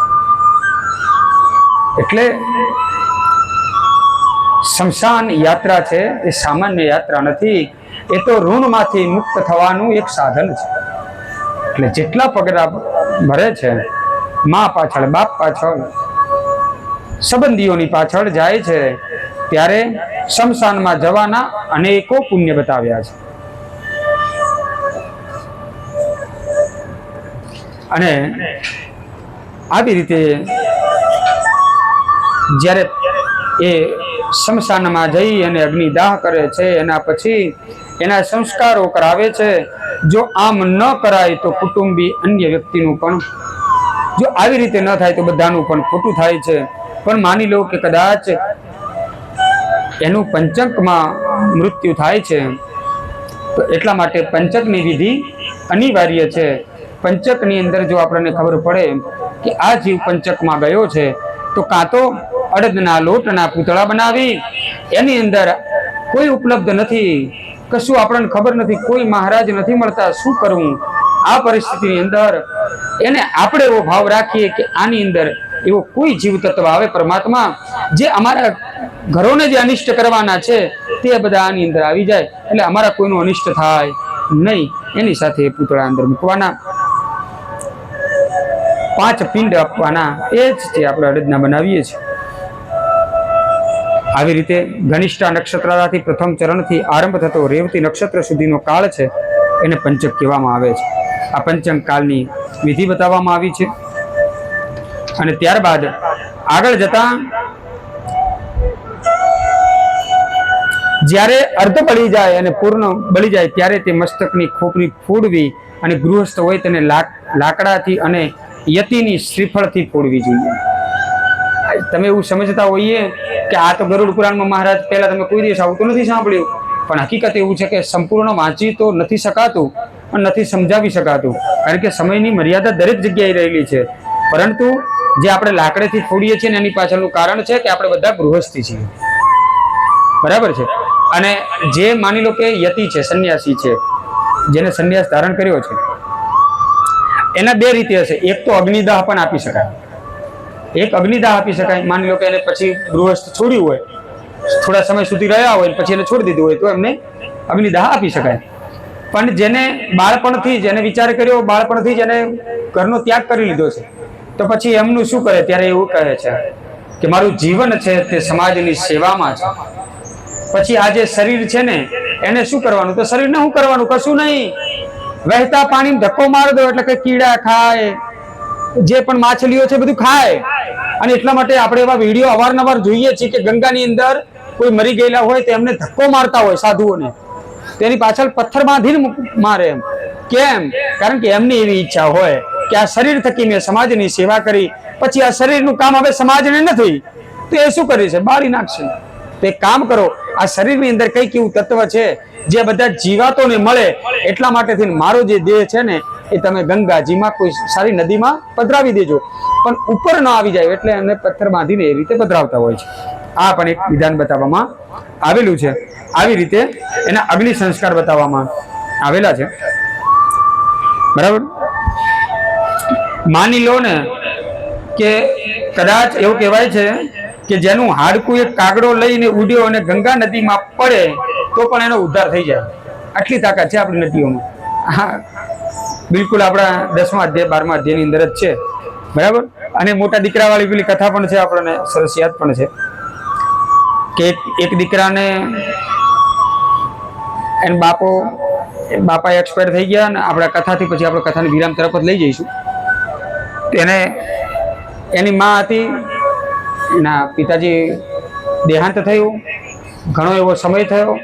દીકરાઓ મોટા, તો દીકરાઓ થોડો સમય થયા પછી કીધું કે આપણે અસ્થિઓ તો આમ તો એના જે તે સમય 10-11 દિવસ થાય એટલે એને આપણે પધરાવી દેવા જોઈએ, પણ હજી સુધી આપણાથી થયું નથી.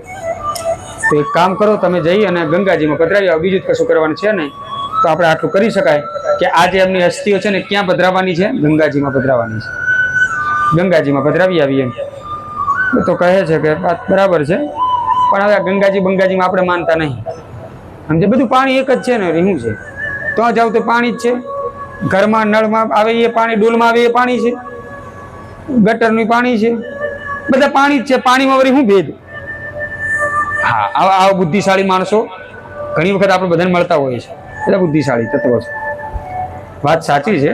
એની માએ કીધું બરાબર છે બેટા, તું કહે છે વાત તો સાચી છે, તું એ કેમ નથી માનતો? પણ જેની અસ્થિ છે ને બધા માનતો હતો, એ તારો બાપ હતો. એની ઈચ્છા ખાતર તો જા. તારી તો મને ખબર છે તું તો બધામાં હું જ માને છે, પણ તારો બાપ છે ને બધા માનતો. એ ગંગામાં માનતો, યમુનામાં માનતો, સરસ્વતીમાં માનતો, નર્મદામાં માનતો, બધા માનતો. એ બધામાં એને શ્રદ્ધા હતી, તો કમસે કમ એનું તો માન રાખ અને આ કામ કર. બરાબર. ખાવા બેસે એટલે એની માં આનો આ પ્રશ્ન કરે. દીકરાને થયું કે હવે આ છે ને આને હઠ લીધી છે ને એટલે મેલે જ નહીં તો ખાવા દે હરખું. તો કહે છે કે હારું હેડ, હવે તું એ બધું છોડ, આપણે અસ્થિ કઈ જગ્યાએ છે તું આપી દે એમ. એટલે લોટામાં અસ્થિઓ ભરીને આપી. લગભગ 50 કિલોમીટરનું અંતર હશે. એ ભાઈ તો લઈને નીકળ્યો. થોડુંક અંતર 40 કિલોમીટર જેવું થયું હશે, 40 જેવું અંતર થયું હશે. પેલું સાયકલની ચેન નીકળી એટલે પગથી ઉતરવા ગયો, લોટાને વાગ્યો ધક્કો, તો લોટો ગયો સીધો ગટરમાં. અસ્થિઓ ત્યાં વિસર્જન. વિચાર કર્યો કે આ તો ભૂલ થઈ યાર. માએ કીધું કે અસ્થિઓ ગંગાજી પધરાવજે ને આપણે પધરાવી દીધી. હારો જે થયું એટલે 7 કિલોમીટર આગળ જવું મટ્યું. ભાઈ અસ્થિઓ લેવા હવે તો મળે થોડી એમ. પેલા ભાઈ પૂછ્યું આ જાય ક્યાં એમ? તો કહે છે કે આ છે ને આજે વોઘું છે ને જાય પાછું અંત તો ગંગાજીમાં જ જાય છે. તો કે એવું છે? આમ લોટામાં જોયું થોડી વધતી હતી એ પધરાઈ એમ. એટલે બધે કયો ધક્કો ખાય, આ ભેગું જતું રહે. મૂળ ગંગાજીમાં જ જવાનું હતું, આજ નહીં તો કાલે બધું જતું રહેશે ત્યાં. એટલે એને એવી રીતે કહી અને પછી પાછો આવીને પાછો સરસ મજાનો 2 દાડા આરામ કર્યા. સાયકલ લઈ ગયો તો પગ દુખતા હોય એના, 2 દિવસ આરામ કર્યા. પછી પાછું એના રોજીના જીવનમાં લાગી ગયું. એની માએ પૂછ્યું 2-3 વખત, બેટા જઈ આવ્યો તો ને? કારણ કે માને ખબર હોય. હા, એવું કહેવાય ને, દીકરો પારણે ને વહુ બારણે. સમજ્યા ને? આપણે છોકરાઓ જો માં આગળ બહુ હારા બનવા જતા માન બધી ખબર હોય, તું કેટલી વખત રોયો હોય ને એને ખબર હોય, કારણ કે એને તને નાનાથી મોટો કર્યો હોય. તને કપડાં પહેરવાની ખબર નથી પડતી ત્યારથી તને જાણે છે, એટલે એમ તો બધી ખબર હોય. એની આગળ તો કશું છાનું હોય નહીં. માન થયું કે ગમે તેવું, પણ આટલી વાર લાગે એટલે કદાચ ગયો હશે ખરો એમ.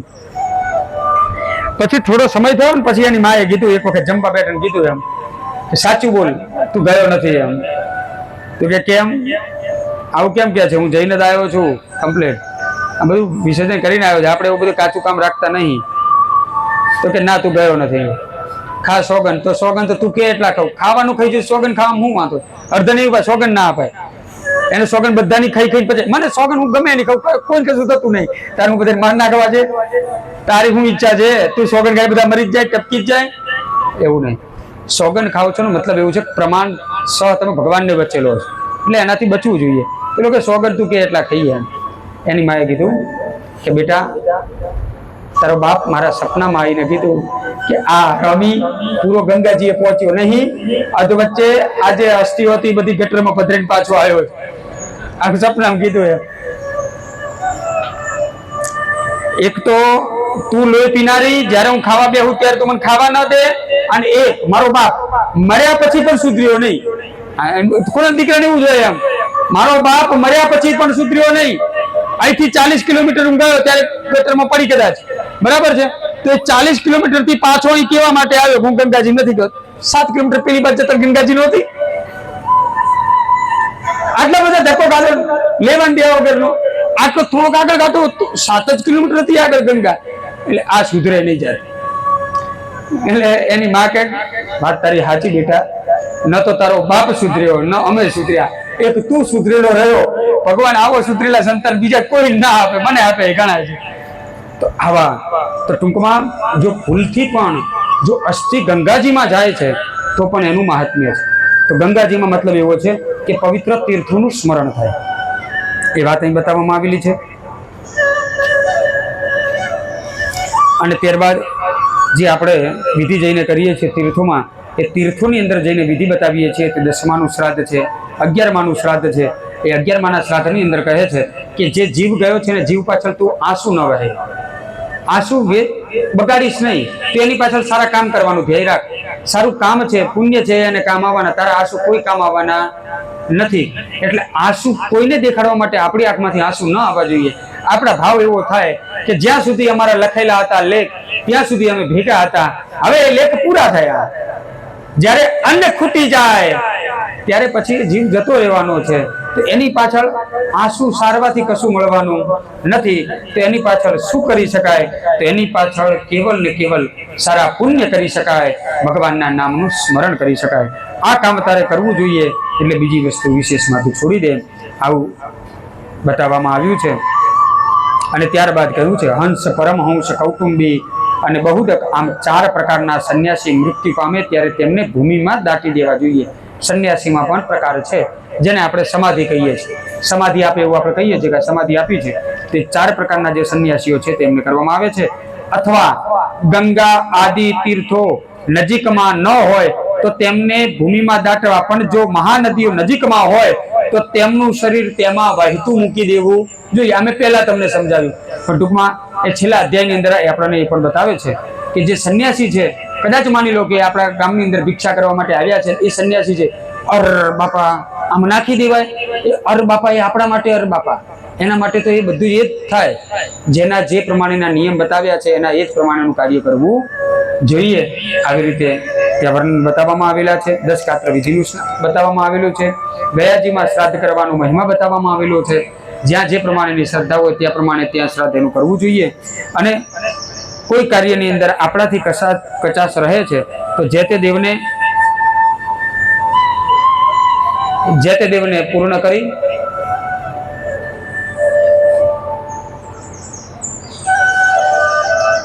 જે તે દેવનું સ્મરણ કરી અને આપણી યથાશક્તિ વસ્તુ એની પાછળ સમર્પિત કરવી જોઈએ, જેનાથી કરીને આપણું રહેલું અડધું કાર્ય તે પરિપૂર્ણ થાય છે. અને આવી રીતે ત્યાં આગળ આપણો 11મો અધ્યાય પણ પૂર્ણ થાય છે. હવે આપણે જે કાલે જી મુકેશભાઈ,